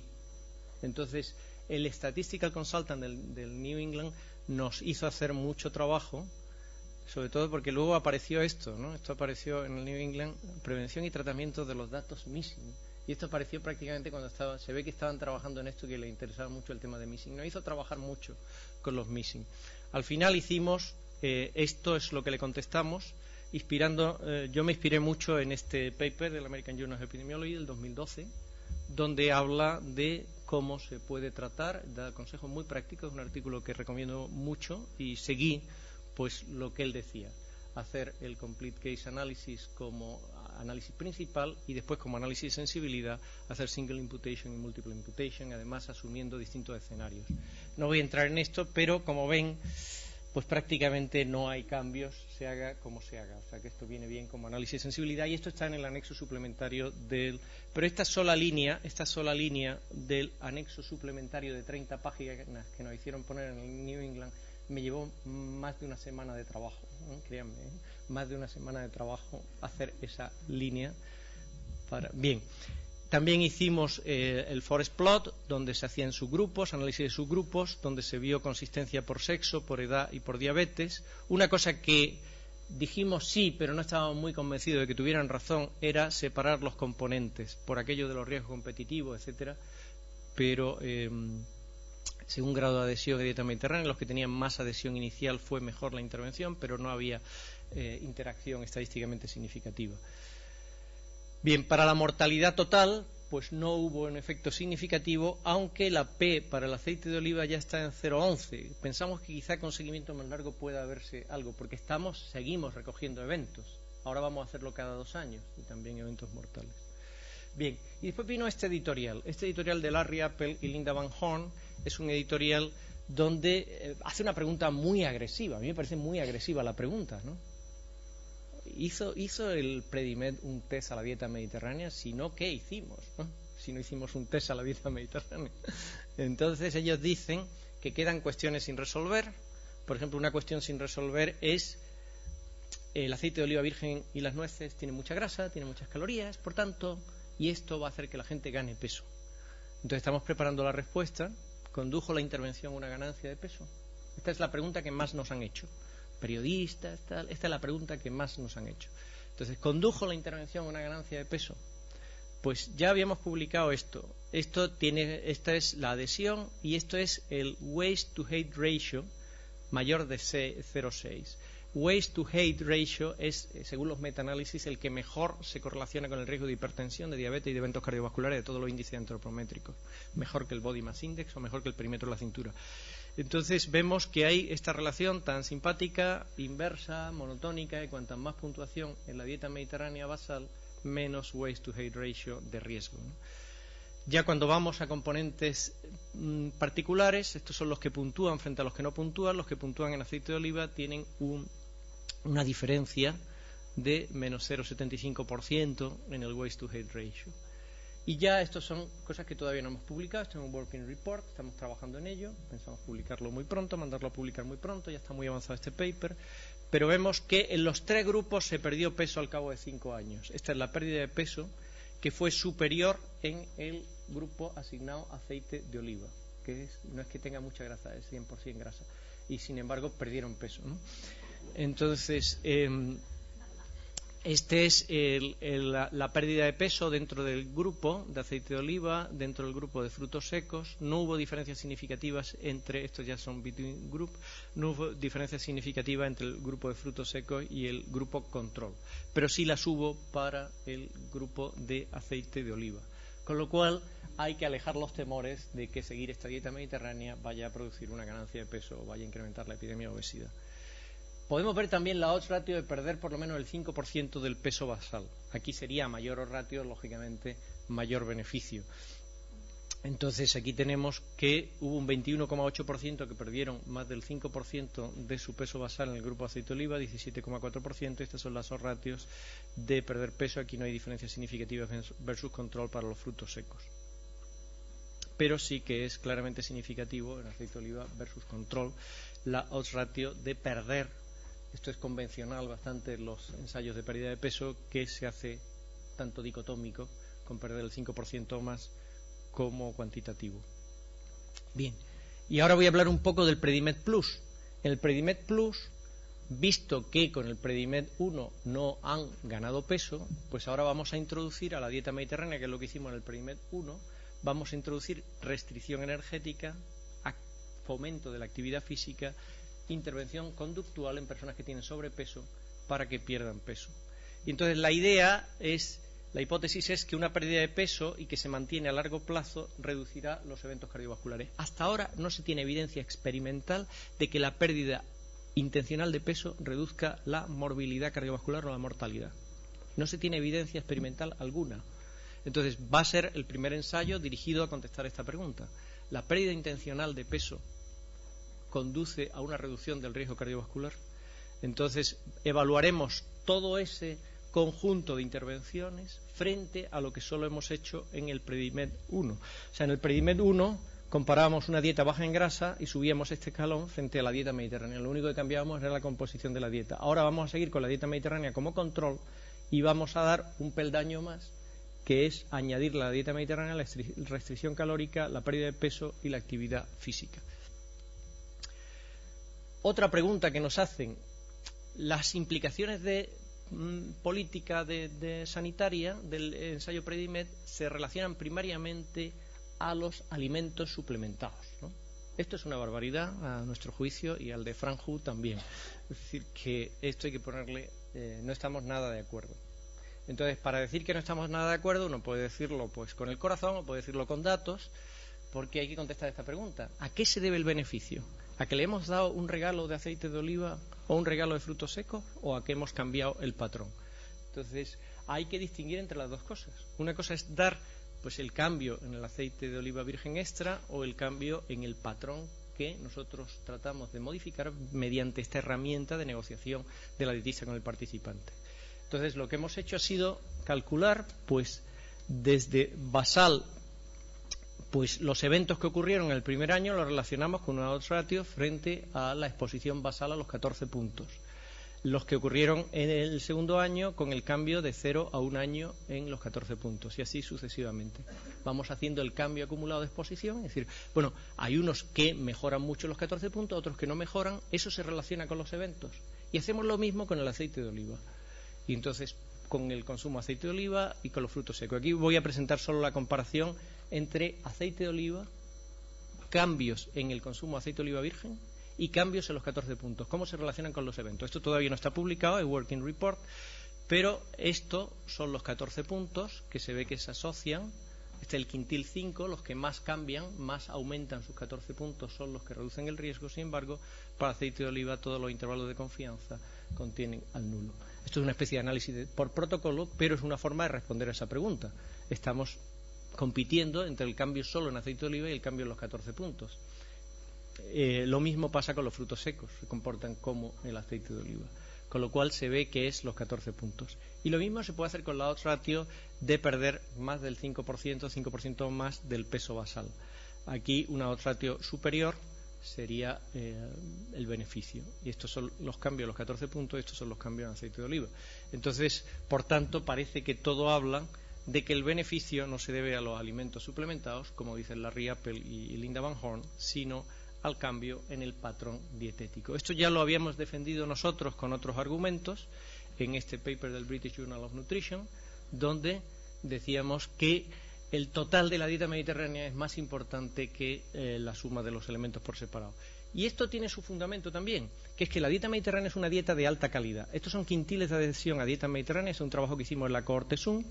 Entonces, quintiles de adhesión a dieta mediterránea, y este es el número de necesidades de nutrientes no cubiertas de entre 20 nutrientes que valoramos. Entonces se ve cómo baja dramáticamente el número de nutrientes que no se cubren. Esto lo hemos también hecho en Working Report, lo hemos reproducido de varias maneras. Esta es una de las que lo hemos reproducido en el estudio Predimed. Con 19 nutrientes, de nuevo se ve pues una ratio muy alejada del nulo, de 0,39, de no cubrir la mitad de los requerimientos nutricionales. ¿Eso qué significa? Que la dieta mediterránea, aparte de sus componentes y tal, consigue cubrir todas las necesidades de micronutrientes. De hecho, este es un artículo muy simpático de un grupo francés que dice: si quieres cubrir todas tus necesidades nutricionales, la manera más corta, más breve, el mejor atajo es seguir la dieta mediterránea. Entonces, ¿qué pasa con la dieta mediterránea basal y la enfermedad cardiovascular? La dieta mediterránea basal son los 14 puntos que traían los participantes cuando entraron en el ensayo. Entonces, esta es la distribución y damos estos puntos de corte porque muchos están en 7, 8, 9 y 10 puntos, donde están casi todos. No se pueden llamar quintiles, le voy a llamar Q1, Q2, Q3, Q4 y Q5. Había más en este grupo, 2004. Y entonces, predice esta dieta que traían, una vez que se ajusta por intervención, etcétera, ¿predice esta dieta que traían los eventos cardiovasculares? Magníficamente, magníficamente. Estos son los que tienen, como vemos aquí, 11 puntos o más. Estos son los que tienen 7 o menos y estos son los que están en puntos intermedios. Entonces aquí ya no es una hazard ratio de 0,69, 0,70, es de 0,47. De nuevo, esos 14 puntos, una escala tan sencilla que nos ha servido para negociar, la que traían cuando se incorporaron al estudio, y esto tiene una utilidad tremenda. Es decir, esto hay hospitales que se están planteando, ¿y por qué no le pasamos una escala sencilla de 14 puntos a nuestros participantes y le decimos, suba 1, suba 2, suba 3? A ver. Es decir, porque esto es incidencia de enfermedad cardiovascular documentada con un comité de eventos. Esto está enviado a publicar. Esto no lo he presentado, lo presento aquí. lleva ya un tiempo en una buena revista. Eso significa que ha pasado peer review, que vamos por buen camino, porque también veíamos los casos de arteriopatía periférica. La arteriopatía periférica, 50% de diabéticos, es un problema muy importante. Hay amputaciones, hay isquemia de miembros inferiores con mucha frecuencia en diabéticos. Pues encontramos para el aceite de oliva virgen esta hazard ratio, y también significativa para los frutos secos, sobre arteriopatía periférica durante el seguimiento. Casos documentados, certificados por un comité independiente de eventos que son muy exigentes, que piden toda la documentación habida y por haber, y si no, no lo confirman. Dieta mediterránea y diabetes tipo 2, pasa lo mismo. Enviado una buena revista, está bajo revisión, veamos qué pasa, ¿no? Esto puede ser los próximos meses lo que podamos ver. Porque claro, la mitad de nuestros participantes eran diabéticos, pero de los que no eran diabéticos, más de 300 han desarrollado diabetes durante el seguimiento. En esto Jordi Salas ha jugado un gran papel de persecución de cada caso, de verificación de cada paso. Teníamos un antecedente, un paper del SUN, como esto se llama de las cohortes al ensayo, pues en la cohorte SUN encontramos pues una reducción muy fuerte del riesgo de diabetes asociado a la dieta mediterránea según la escala de Trico-Pullow. Aquí en el Predimed, hecho ya de manera experimental, con diseño experimental puro, encontramos reducción del riesgo, pero no llega a ser significativa con los frutos secos, es significativa y con un intervalo de confianza relativamente estrecho para el grupo suplementado con aceite de oliva virgen. Pues muchas gracias.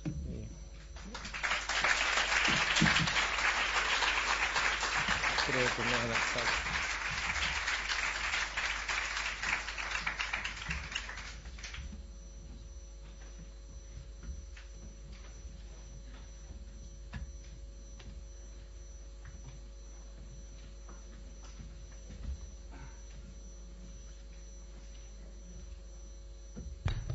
Muchas gracias por tu excelente exposición. Yo creo que todos estábamos tomando nota a ver lo que vamos a comer hoy y lo que vamos a cenar mañana. Yo, bueno, me he quedado impresionada. Yo creo que debemos cambiar muchas cosas, ¿no? Pero simplemente darte las gracias por haber tenido la oportunidad de poderte escuchar todas las cosas que nos has comentado, todos tus artículos, y bueno, espero que tenga más prensa en España, ¿no? Por lo que tú decías, que parece que se han hecho más eco en otros países. A ver si conseguimos que con esta conferencia también podemos difundir todos tus trabajos. Yo creo que estás a disposición del público para que te hagan las preguntas que consideren oportunas y cuando queráis.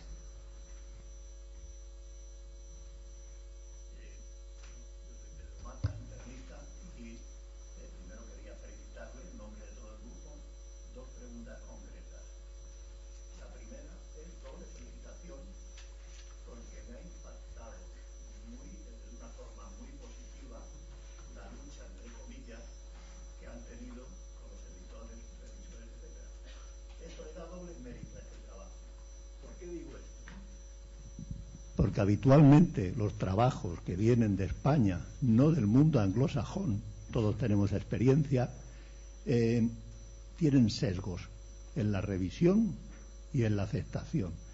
Y usted lo ha demostrado con lo que nos ha puesto aquí. Por eso esto indudablemente confirma la importancia y el trabajo que hay detrás. Y luego ya una pregunta más concreta sobre el estudio. A mí no me ha quedado claro en los tres grupos, por ejemplo, en el grupo de aceite de oliva, a los pacientes se les da aceite de oliva. En el grupo de las nueces, ¿qué grasa consumían fundamentalmente? Y en el grupo de dieta baja en grasa, ¿qué grasa consumían fundamentalmente? Claro, porque si nosotros queremos hacer, como dice la American Heart Association, una dieta baja en grasas por debajo del 30%, con un contenido en saturado por debajo del 9%, habitualmente el aceite que se suele usar no suele ser oliva, me refiero a este nivel, sino que suelen ser aceites de semillas como girasol, maíz, etcétera. Entonces, estas son las preguntas concretas que yo no me ha quedado claro en la intervención en cuanto al contenido de grasa de los tres brazos. Gracias. Pues muchas gracias. Efectivamente ha sido, con respecto a lo primero, ha sido largo las discusiones con los revisores. Nos pedían además que metiéramos el artículo en 2.700 palabras y ellos usaban 6.400 para decirnos esto, que también, porque las conté.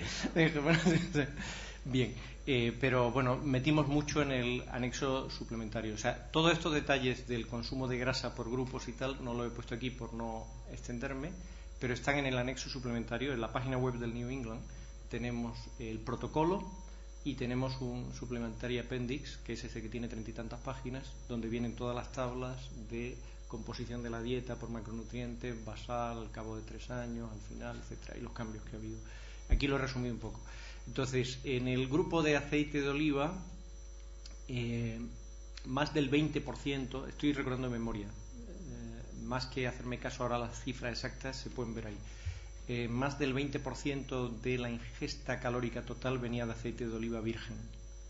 En el grupo de frutos secos, pues, y tenían una ingesta total de grasa del 41-42%, o sea que era muy alta.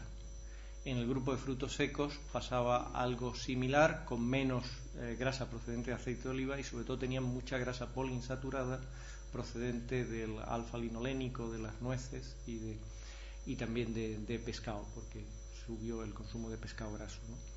En el grupo de dieta baja en grasa, nosotros nos resistimos a llamarle grupo dieta baja en grasa porque no lo conseguimos. O sea, nosotros insistimos en que bajasen la grasa, pero esto es una tarea muy ardua y muy difícil, o sea, muy complicada de mantener a largo plazo.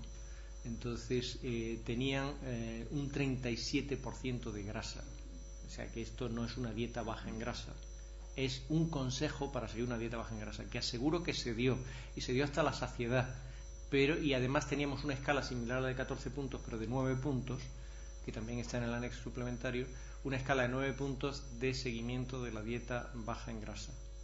Y ese cuestionario se negociaba, lo mismo que se hacía el 14 puntos en los dos grupos activos, se negociaba en el grupo control.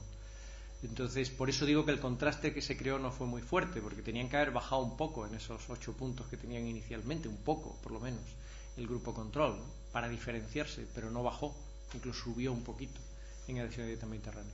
Entonces, esta es una de las críticas más frecuentes que se le hacen al Predimed. Especialmente Dean Ornish ha criticado esto, porque Dean Ornish hizo la dieta Ornish esta que vio con arteriografía coronaria, pues vio la regresión de las placas de arteriosclerosis con una dieta muy baja en grasa, pero un estudio muy pequeño, con 20 y tanto en cada brazo. Y Dean Ornish ha sido el que más nos ha criticado en esto. Bueno, pues ahora Dean Ornish ha enviado una carta al New England que sí se la han aceptado y la hemos contestado y se publicará la contestación que le damos. Pero en general lo que pensamos es que la dieta baja en grasa, así tal como se ha propugnado, pues por una parte es difícil de seguir, por otra parte ya hay un ensayo que la ha aprobado, que es este que mencionaba, el Women's Health Initiative Dietary Intervention Trial, con 49.000, 48.000 mujeres, y ha visto que no funcionaba. Y este sí que consiguió bajar la grasa por debajo del 30%. Con lo cual creemos que el paradigma de dieta baja en grasa para la prevención cardiovascular es equivocado. Entonces, la dieta del grupo control es una dieta saludable. O sea, si uno ve las características, no es una dieta que tenga la grasa proveniente de hamburguesas, de salchichas, de patatas fritas y de refrescos azucarados, y que te consuman muchos refrescos azucarados, ¿no?, sino que es una dieta básicamente sana. Por eso se ve una pérdida de peso, también se ve mejora en la tensión arterial, etcétera. Pero la pregunta concreta, y termino para dejar. ¿Consumían aceite de oliva el grupo de dieta baja en grasa? Yo creo que sí, porque estamos en España. Sí, consumían aceite de oliva, redujeron su consumo de aceite de oliva, se les aconsejaba que no lo consumiesen, pero no se consiguió. Y no se consiguió mucho. ¿Se les añadió alguna otra grasa más insaturada? No se les regalaba nada y se cambiaba el patrón. En las recomendaciones me refiero. Sí. En las recomendaciones no se les recomendaba ningún tipo de grasa, incrementar ningún tipo de grasa. Se les recomendaban lácteos desnatados, se les recomendaba que no consumieran frutos secos, que no consumieran aceite, que lo cocinasen todo pues al vapor, hervido, etcétera, pero no fritos ni nada con consumo de grasa. Marina, luego está Fernando. Bueno, enhorabuena, Miguel Ángel, es un trabajo excelente. Yo tengo dos preguntas para no alargarnos mucho. Una es qué se ha hecho con el grupo control una vez que se decidió parar el estudio. Y según estabais comentando, también me surge la pregunta de la contaminación, porque creo que es muy difícil, sobre todo en una ciudad más pequeña, que no haya participantes que lleguen a saber que hay otros participantes a los que se les está regalando el aceite de oliva, y entonces esto supongo que crea un cierto conflicto incluso con los investigadores, es decir, a este señor le dan, a mí no me dan, ¿no? Y la segunda pregunta la hago directa, aunque es seguida, que no tiene nada que ver, es, aunque bueno, tú no eres la parte básica del grupo de investigador, pero me gustaría que comentases algo más de los mecanismos de inflamación, porque implicados en que este cambio se vea a corto plazo y no a largo plazo, si es posible. Sí. El día 25 de febrero empezamos que es cuando se publicó online, empezamos a reunir en Pamplona. Además estaba nevando ese día y vinieron masivamente a la Facultad de Medicina los participantes de los 3 grupos, y se les dio una sesión informativa, aparte se les envió por carta todo, diciendo cuáles habían sido los resultados del ensayo y que se adaptaran a la escala de 14 puntos y la dieta mediterránea y todo esto, ¿no? O sea, que se les informó. A los participantes del grupo control se les hacían regalos, pero no eran regalos en forma de alimentos, sino que se les regalaba pues vajilla, material de cocina, o sea que también recibían regalos para que no hubiera un agravio comparativo. A veces cuando estaban muy perdidos, pues se les ofrecían hasta bonos del Corte Inglés. O sea que hemos ofrecido todo tipo de incentivos al grupo control para no perderlo. A pesar de eso hemos perdido más. Y efectivamente lo que dices tiene mucha razón. O sea, ellos en ciudades pequeñas como Reus o Pamplona y tal, pues se daban cuenta que a uno se les estaban regalando garrafas de aceite de oliva, pero se le daban 15 litros cada 3 meses. Y ellos, yo quiero también mi garrafa. No, mire, usted del grupo que tiene que... A usted le regalamos estas tacitas y esto... Bien. Y después, con respecto a los mecanismos de inflamación, pues aquí hay un paper publicado, Mena es el primer autor, en American Journal of Clinical Nutrition, y otro paper de Ramón Struck en Annals of Internal Medicine, uno es del 2006 y otro me parece que es del 2008, donde se ven los marcadores de inflamación que vemos que se reducen con la dieta mediterránea. Son la proteína C reactiva bajó con el grupo de aceite de oliva, pero no con el grupo de frutos secos. La interleuquina 6 con los 2 grupos, y el VCAM y el ICAM también bajaron con los 2 grupos. Y después se han visto también moléculas de adhesión especialmente, o marcadores de inflamación, en esto no te sé detallar más, está en el paper de Mena, en monocitos, y se ha visto pues un efecto ya a ese nivel. Y después estamos con todo el tema de la interacción, el TMAO y la microbiota. Esta es una hipótesis interesante, que es que los alimentos que tienen colina, como huevos, carne, pues hay unas bacterias intestinales que los transforman en TMA, trimetilamina. Esto en el hígado se transforma en trimetilamina oxidada, y esto es un estímulo inflamatorio muy potente que desarrolla pues una vulnerabilidad de la placa vascular, ¿no?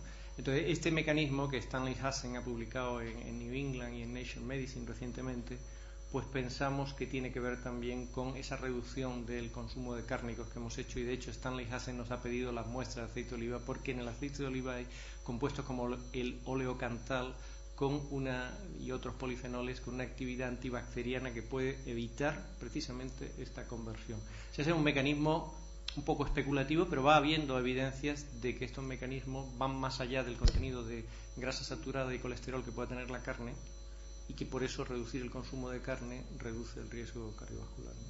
Por ahí puede ir. Fernando. Sí, gracias. Bueno, yo creo que estamos todos, al menos yo, impresionado con la presentación que has hecho, con los resultados, con todo el proceso de cómo lo has contado, y además planteando con claridad los debates, los dilemas, las controversias que cualquier investigación tiene, ¿no? Yo creo que la fase posiblemente en la que los españoles podíamos publicar, las dificultades que podía haber inicialmente por este sesgo, yo creo que también esto ha ido desapareciendo, y hoy podemos estar a la altura de cualquier otro grupo a nivel internacional cuando tenemos resultados de esta calidad, ¿no? Y como yo creo que Miguel Ángel ha demostrado, ¿no? Pero esto ya lo he señalado en la presentación. Yo quiero, y esta sesión es una sesión metodológica, científica, en esta parte de la epidemiología más académica, que además estará disponible en la página web de la sociedad, aparte de que ahora se puede estar siguiendo, se está siguiendo de hecho en directo. Destacaría el esfuerzo de convertir una cohorte en un ensayo clínico aleatorio. O sea, yo creo que esto es enorme. Y pasar de la observación al experimento, al gold estándar, a la investigación y las evidencias científicas, ¿no? Pero claro, en este trayecto ganamos validez interna, pero perdemos validez externa. Y este es también en un dilema en que sobre todo los epidemiólogos nos encontramos, también los básicos, pero sobre todo nosotros, porque podemos estar en ambos sitios, ¿no? Claro, en este trayecto, en esta pérdida, me va un poco, cuando empezaba su presentación ponía las curvas de Jeffrey Rose, ¿no? Claro, me encantan, esto lo utilizamos en clase para que los alumnos entiendan, ¿no? Esto de la estrategia poblacional, estrategia de alto riesgo. Aquí estamos con estrategia poblacional. Estamos intentando desarrollar, dar validez científica, dar soporte a una estrategia poblacional. Pero claro, para la estrategia poblacional está acoplando algo. Si apago. Es la... ¿Se escucha bien? No está bien. Dale. Dale. ¿Ahora? Vale, gracias. Gracias, Luis. En esta... A ver que he perdido el hilo. En esta estrategia poblacional, claro, necesitamos tener validez externa también, porque vamos a población sana. Entonces, aparte de las curvas de Jeffrey Rose, me quedaba con la pirámide de la que tú partías, ¿no? Y yo recuerdo ahora unas declaraciones de Walter Willett en Times, una revista de divulgación, diciendo, bueno, es tan importante lo que se come como cómo se come.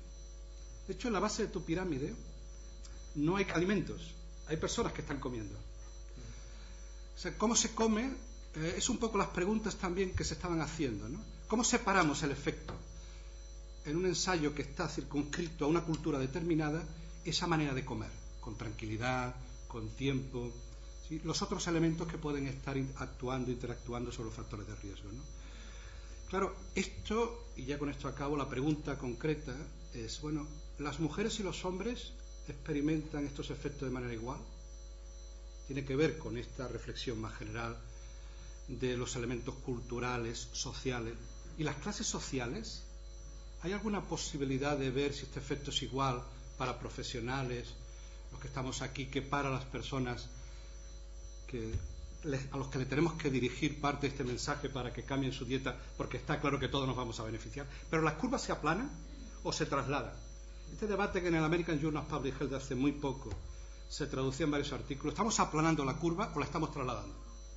Creo que, no sé si esto es el... Gracias. Sí. Pues efectivamente nosotros en todos los estudios reconocemos, en todos los artículos que vamos publicando, pues siempre tenemos que añadir la limitación de que en el Predimed todos son de alto riesgo, ¿no? Y entonces la generalizabilidad a personas de bajo riesgo pues no es directa. O sea, esto es algo que... Y de hecho, pues no he presentado aquí todos los análisis de subgrupos, porque todo esto tratamos de contestarlo buscando análisis de subgrupos, y hemos hecho subgrupos por sexo. Por ejemplo, en el subgrupo por sexo no hay diferencia alguna en el Predimed entre hombres y mujeres. Subgrupos no lo hemos presentado ahí, pero en subgrupos por nivel educativo, el nivel educativo del Predimed es en general bajo, son estudios primarios la mayoría, es la categoría más representada, pues tampoco se ve una diferencia. Sí se ve una diferencia ligera en adhesión a la dieta mediterránea, mejor adhesión cuanto mayor nivel de estudios, pero en la efectividad de la intervención no se ven diferencias por subgrupos de nivel educativo.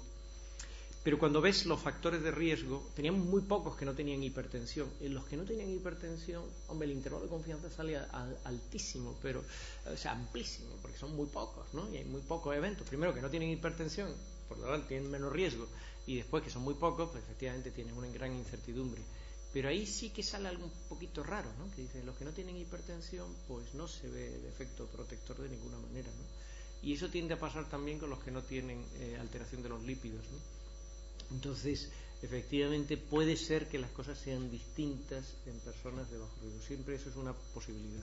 A mí, aparte de que el SUN es una cohorte observacional y el Predimed es un estudio experimental, me gusta mucho tratar de valorar las mismas hipótesis con los dos base de datos, o sea, y tratar de ir a parejo, porque claro, así como en el Predimed la edad media es 69 años cuando entran, en el SUN la edad media es 38. En el Predimed son de alto riesgo y bajo nivel educativo, y en el SUN son de bajo riesgo y alto nivel educativo. Entonces, cuando ves temas consistentes, pues como se ve aquí, pues dice, bueno, pues esto refuerza de alguna manera la validez externa, ¿no? Pero efectivamente es una limitación. Ahora, hay que pensar en la factibilidad. Si hubiéramos hecho el Predimed con personas de bajo riesgo, necesitaríamos millones, millones de personas, no solo millones de euros, sino millones de personas, muchos millones de personas para poder hacer un ensayo aleatorizado. Y esto, pues, hombre, el Predimed es un ensayo caro. Yo sé que el NIH ha llamado al Carlos III para preguntar cuánto ha costado, porque allí dicen, bueno, si lo hubiéramos hecho aquí en Estados Unidos hubiera costado 10 veces más.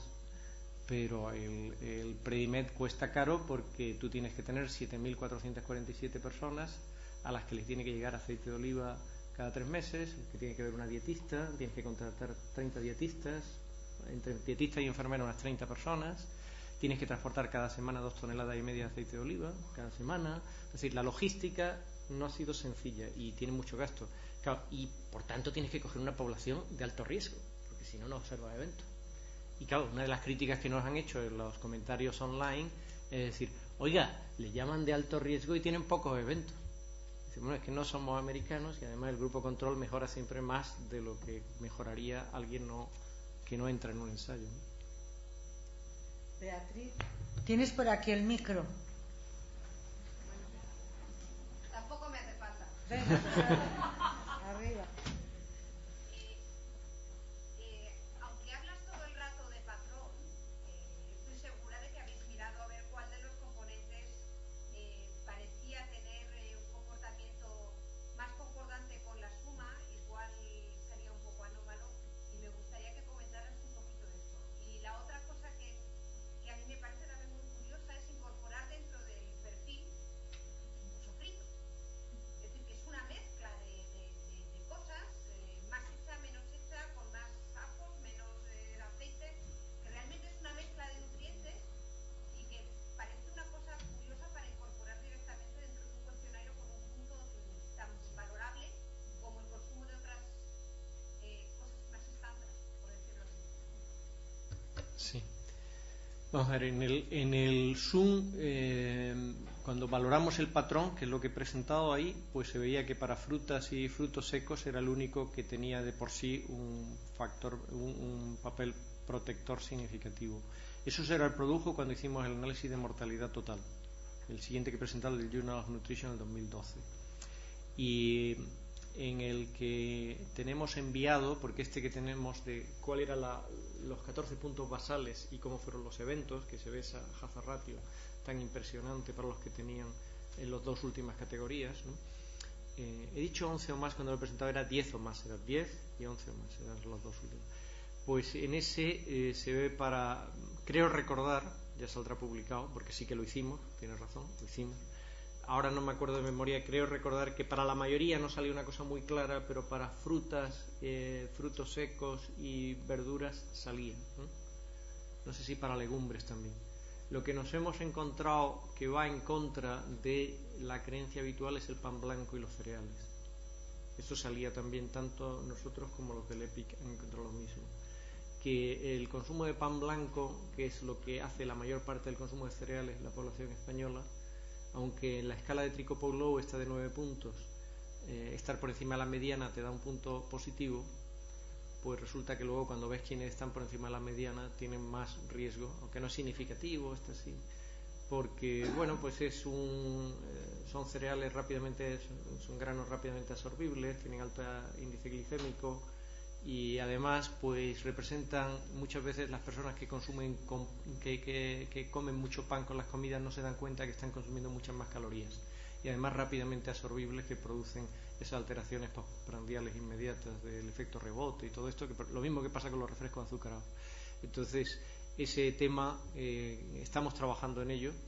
Se ha publicado un British Journal of Nutrition del grupo de Luis Serra del Predimed, donde se ve que se asocia a ganancia de peso y tal, y estamos haciendo algo similar en segunda revisión con el Zoom, precisamente para afrontar que no necesariamente todo lo que se incluye en la dieta mediterránea clásica tradicional va a ser protector. Entonces puede haber algo que efectivamente sea mejorable, ¿no? Aquí lo que pasa es que el pan integral pues tiene muy mala prensa desde que era un alimento relacionado con el hambre de la posguerra y tal, y entonces introducir pan integral es complicado en la población española, muy poca gente lo consume. ¿Alguna pregunta por ahí? Yo te voy a hacer una pregunta. Bueno, yo creo que el trabajo de que todas estas personas hayáis conseguido que sigan vuestros consejos y que se adhieran a la dieta, que se adhieran incluso a pesar de los regalos, yo creo que esto es un mérito tremendo. Yo no sé si, bueno, la gente que decía, ¿no? O es que le gustaba lo que le recomendabais que comiera, y sobre todo lo que quiero preguntarte es si realmente en esta adherencia al seguimiento habéis encontrado diferencias entre hombres y mujeres, o si las mujeres que bueno, pues hacen la compra, hacen los sofritos o los dejan de hacer, o bueno, pues planifican la comida, estaban más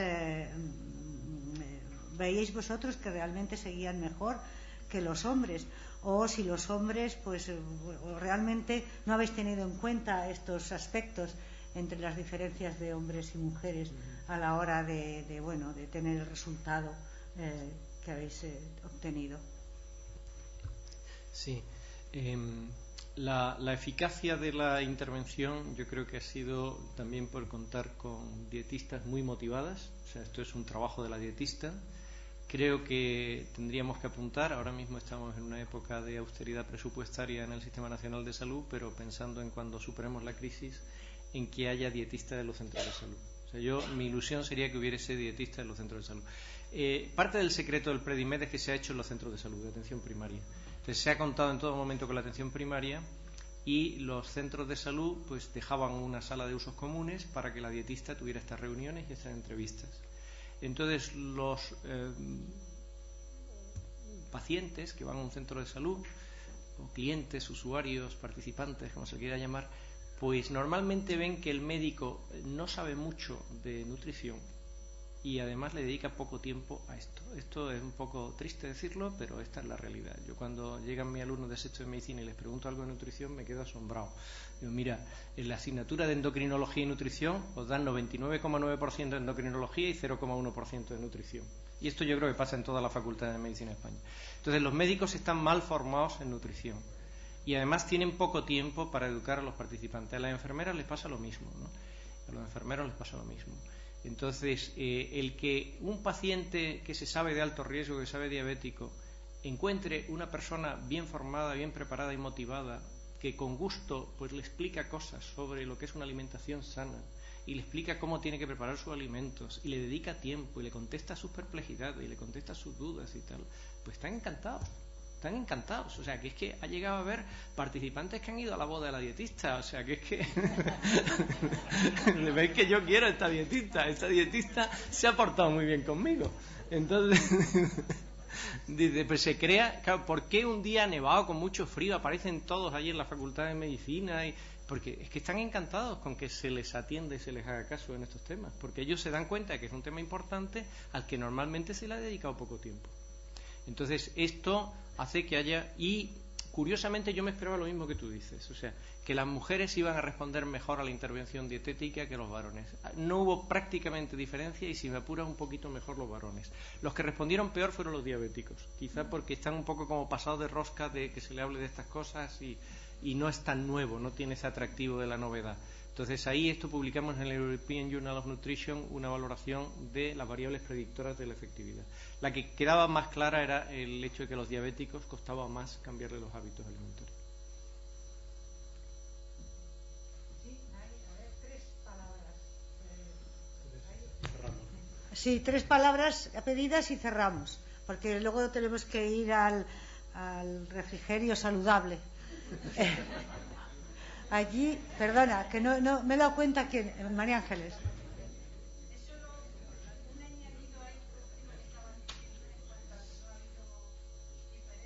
Hombre y mujer, y así los hombres respondían mejor. Me pasa como a Beatriz, que no me hace mucho caso. Bien, pues el tema es no si responden mejor las mujeres o los hombres, sino quién hacía la comida, quién preparaba la comida, quién cuidaba a esa otra persona, ¿no? Si la hacían las mujeres, las que sabían que su marido tenía o su pareja tenía que cumplimentar mejor una dieta y se preocupaban más de que así lo hicieran o no. Entonces no es tanto si diferencias por sexo, sino por género, ¿no? Sí, yo creo que efectivamente tiene razón, y muchas veces pues se llevaban todo el material escrito para dárselo a su mujer para que lo hiciera. O sea que yo creo que eso al final efectivamente es así. Pero claro, nosotros tenemos la base de datos y ahí no da mucho para valorar género, se valora sexo, hombre, mujer y punto, ¿no? Hola, buenos días, soy María Ramiro, soy residente de este año de Medicina Preventiva. Lo primero de todo, felicitarle por el estudio de investigación, por la cantidad de gente que trabaja con usted. Y luego dos preguntas. Una al hilo de lo que ha comentado de los cereales. La pregunta era si han cuantificado los cereales que han tomado los grupos o si les han indicado que redujeran la cantidad de cereales. Perdón. Esa sería la primera a nivel de intervención. Y la segunda a nivel de resultados, con la cantidad de sujetos que hay, me imagino que no han evaluado porque es enfermedad cardiovascular, pero se han dado cuenta, disculpe, se han dado cuenta si sujetos les han comentado que el dolor crónico ha disminuido con el cambio de dieta. Gracias. Bueno, con respecto a la primera pregunta, los cereales, tuvimos mucho debate sobre qué hacer y, como habréis visto, no están en los 14 puntos. O sea, al final optamos por no hacer nada ni a favor ni en contra. Primero porque era algo que tradicionalmente había estado en la dieta mediterránea, pero por otro lado había como mucha evidencia sobre la carga glicémica, los carbohidratos refinados y tal, y bastante consenso entre las personas que trabajan en nutrición. Con respecto al dolor crónico, lamentablemente no hemos recogido esto. Hubiese sido interesante recogerlo, pero también en el Predimed Plus, pues ahora tratamos de subsanar algunos de los defectos de diseño que siempre los hay de cuando diseñamos el... También porque tienes que limitar la cantidad de información que se recoge de alguna manera para hacerlo factible, pero no se recoge. Sí, Iñaki Galán, del Centro Nacional de Epidemiología. Enhorabuena también. Después de 50 años ya no nos cabe ninguna duda, no tenemos... Después de 50 años no tenemos ninguna duda ya de la dieta mediterránea y de sus beneficios. Sin embargo, a nivel nacional no tenemos todavía ninguna encuesta de nutrición representativa de todo el Estado, donde podamos evaluar de una forma continua y monitorizar el gran riesgo, ¿no?, que tenemos de un alejamiento de la dieta mediterránea. Sí que tenemos quizá la encuesta nacional de salud, ¿no?, y la encuesta europea, que podemos monitorizar ahora cada prácticamente 2 años. Podemos monitorizar o podríamos monitorizar también mejor algunos aspectos relacionados con la nutrición, aunque sea de un punto de vista más cualitativo. ¿Cuál es su opinión sobre cómo podríamos mejorar la vigilancia y monitorización del patrón de adherencia a la dieta mediterránea? Sí, eso es pregunta muy interesante. Está la ENIDE, ¿no? Hizo la Agencia Española de Seguridad Alimentaria, publicó hace año y medio, pero hay una encuesta, por primera vez, una encuesta representativa. Y después está el importante estudio ENRICA, que yo creo que ha sido un gran avance tener el ENRICA como una recogida masiva de datos parecido a lo que puede ser el NHANES, el National Health and Nutrition Examination Survey. Para mí el paradigma sería algo parecido al NHANES, o sea, con responsabilidad del Gobierno de España y con una periodicidad establecida y con la misma metodología, con encuestas repetidas. Y creo que lo ideal sería un cuestionario completo de frecuencia de consumo de alimentos, el validado por José María Martín Moreno y que nosotros lo hemos revalidado con Joan Fernández Ballart en un estudio colaborativo Reus, Navarra y Valencia. Pues hemos repetido el estudio de validación, pues José María lo hizo solo en mujeres, nosotros lo hemos repetido en varones y en mujeres, y ese cuestionario, pues que aunque es largo, son 136 ítems, es válido, y yo creo que la escala es de 14 puntos, o sea, esto junto con variables antropométricas y variables analíticas, con una muestra representativa de la población española y con una serie repetida, no digo cada año desde luego, pero sí cada 3-4 años, y tener unos cortes transversales representativos de España. Esto yo creo que es algo que le falta al Sistema Nacional de Salud y que tiene que incluir hábitos alimentarios, tiene que incluir más que lo que incluye la Encuesta Nacional de Salud, es decir, que no sea solo autorreferido y que sea más completo, ¿no? Entonces creo que el paradigma debe ir por ahí. Esta es mi opinión. Supongo que es muy fácil decirlo cuando uno ve los toros desde la barrera, es mucho más difícil cuando uno está en la administración y tiene estas responsabilidades, o sea que también soy consciente de eso. Pues muchas gracias a todos, muchas gracias por tu excelente presentación, por todas las preguntas y las respuestas, y bueno, te deseamos, y os deseamos a todo el equipo muchísima suerte en el Predimed Plus, y que esos artículos que estaban por ahí, que bueno, que todavía no tenéis la respuesta, que tengáis la respuesta de forma definitiva. Los resultados, la verdad, que son extraordinarios. Yo creo que sois muy prolíferos y eso, pues, os damos la enhorabuena por ello. Y bueno, yo creo que aquí en la escuela, pues, tenerte otra vez más, yo creo que debemos de comprometernos, ¿no?, a que nos sigas explicando los avances y a ver si todos, pues, nos concienciamos y al final hacemos la dieta mediterránea, no solamente en los centros de salud, pues también en los sitios de trabajo, y así todos nos vamos beneficiando de la misma.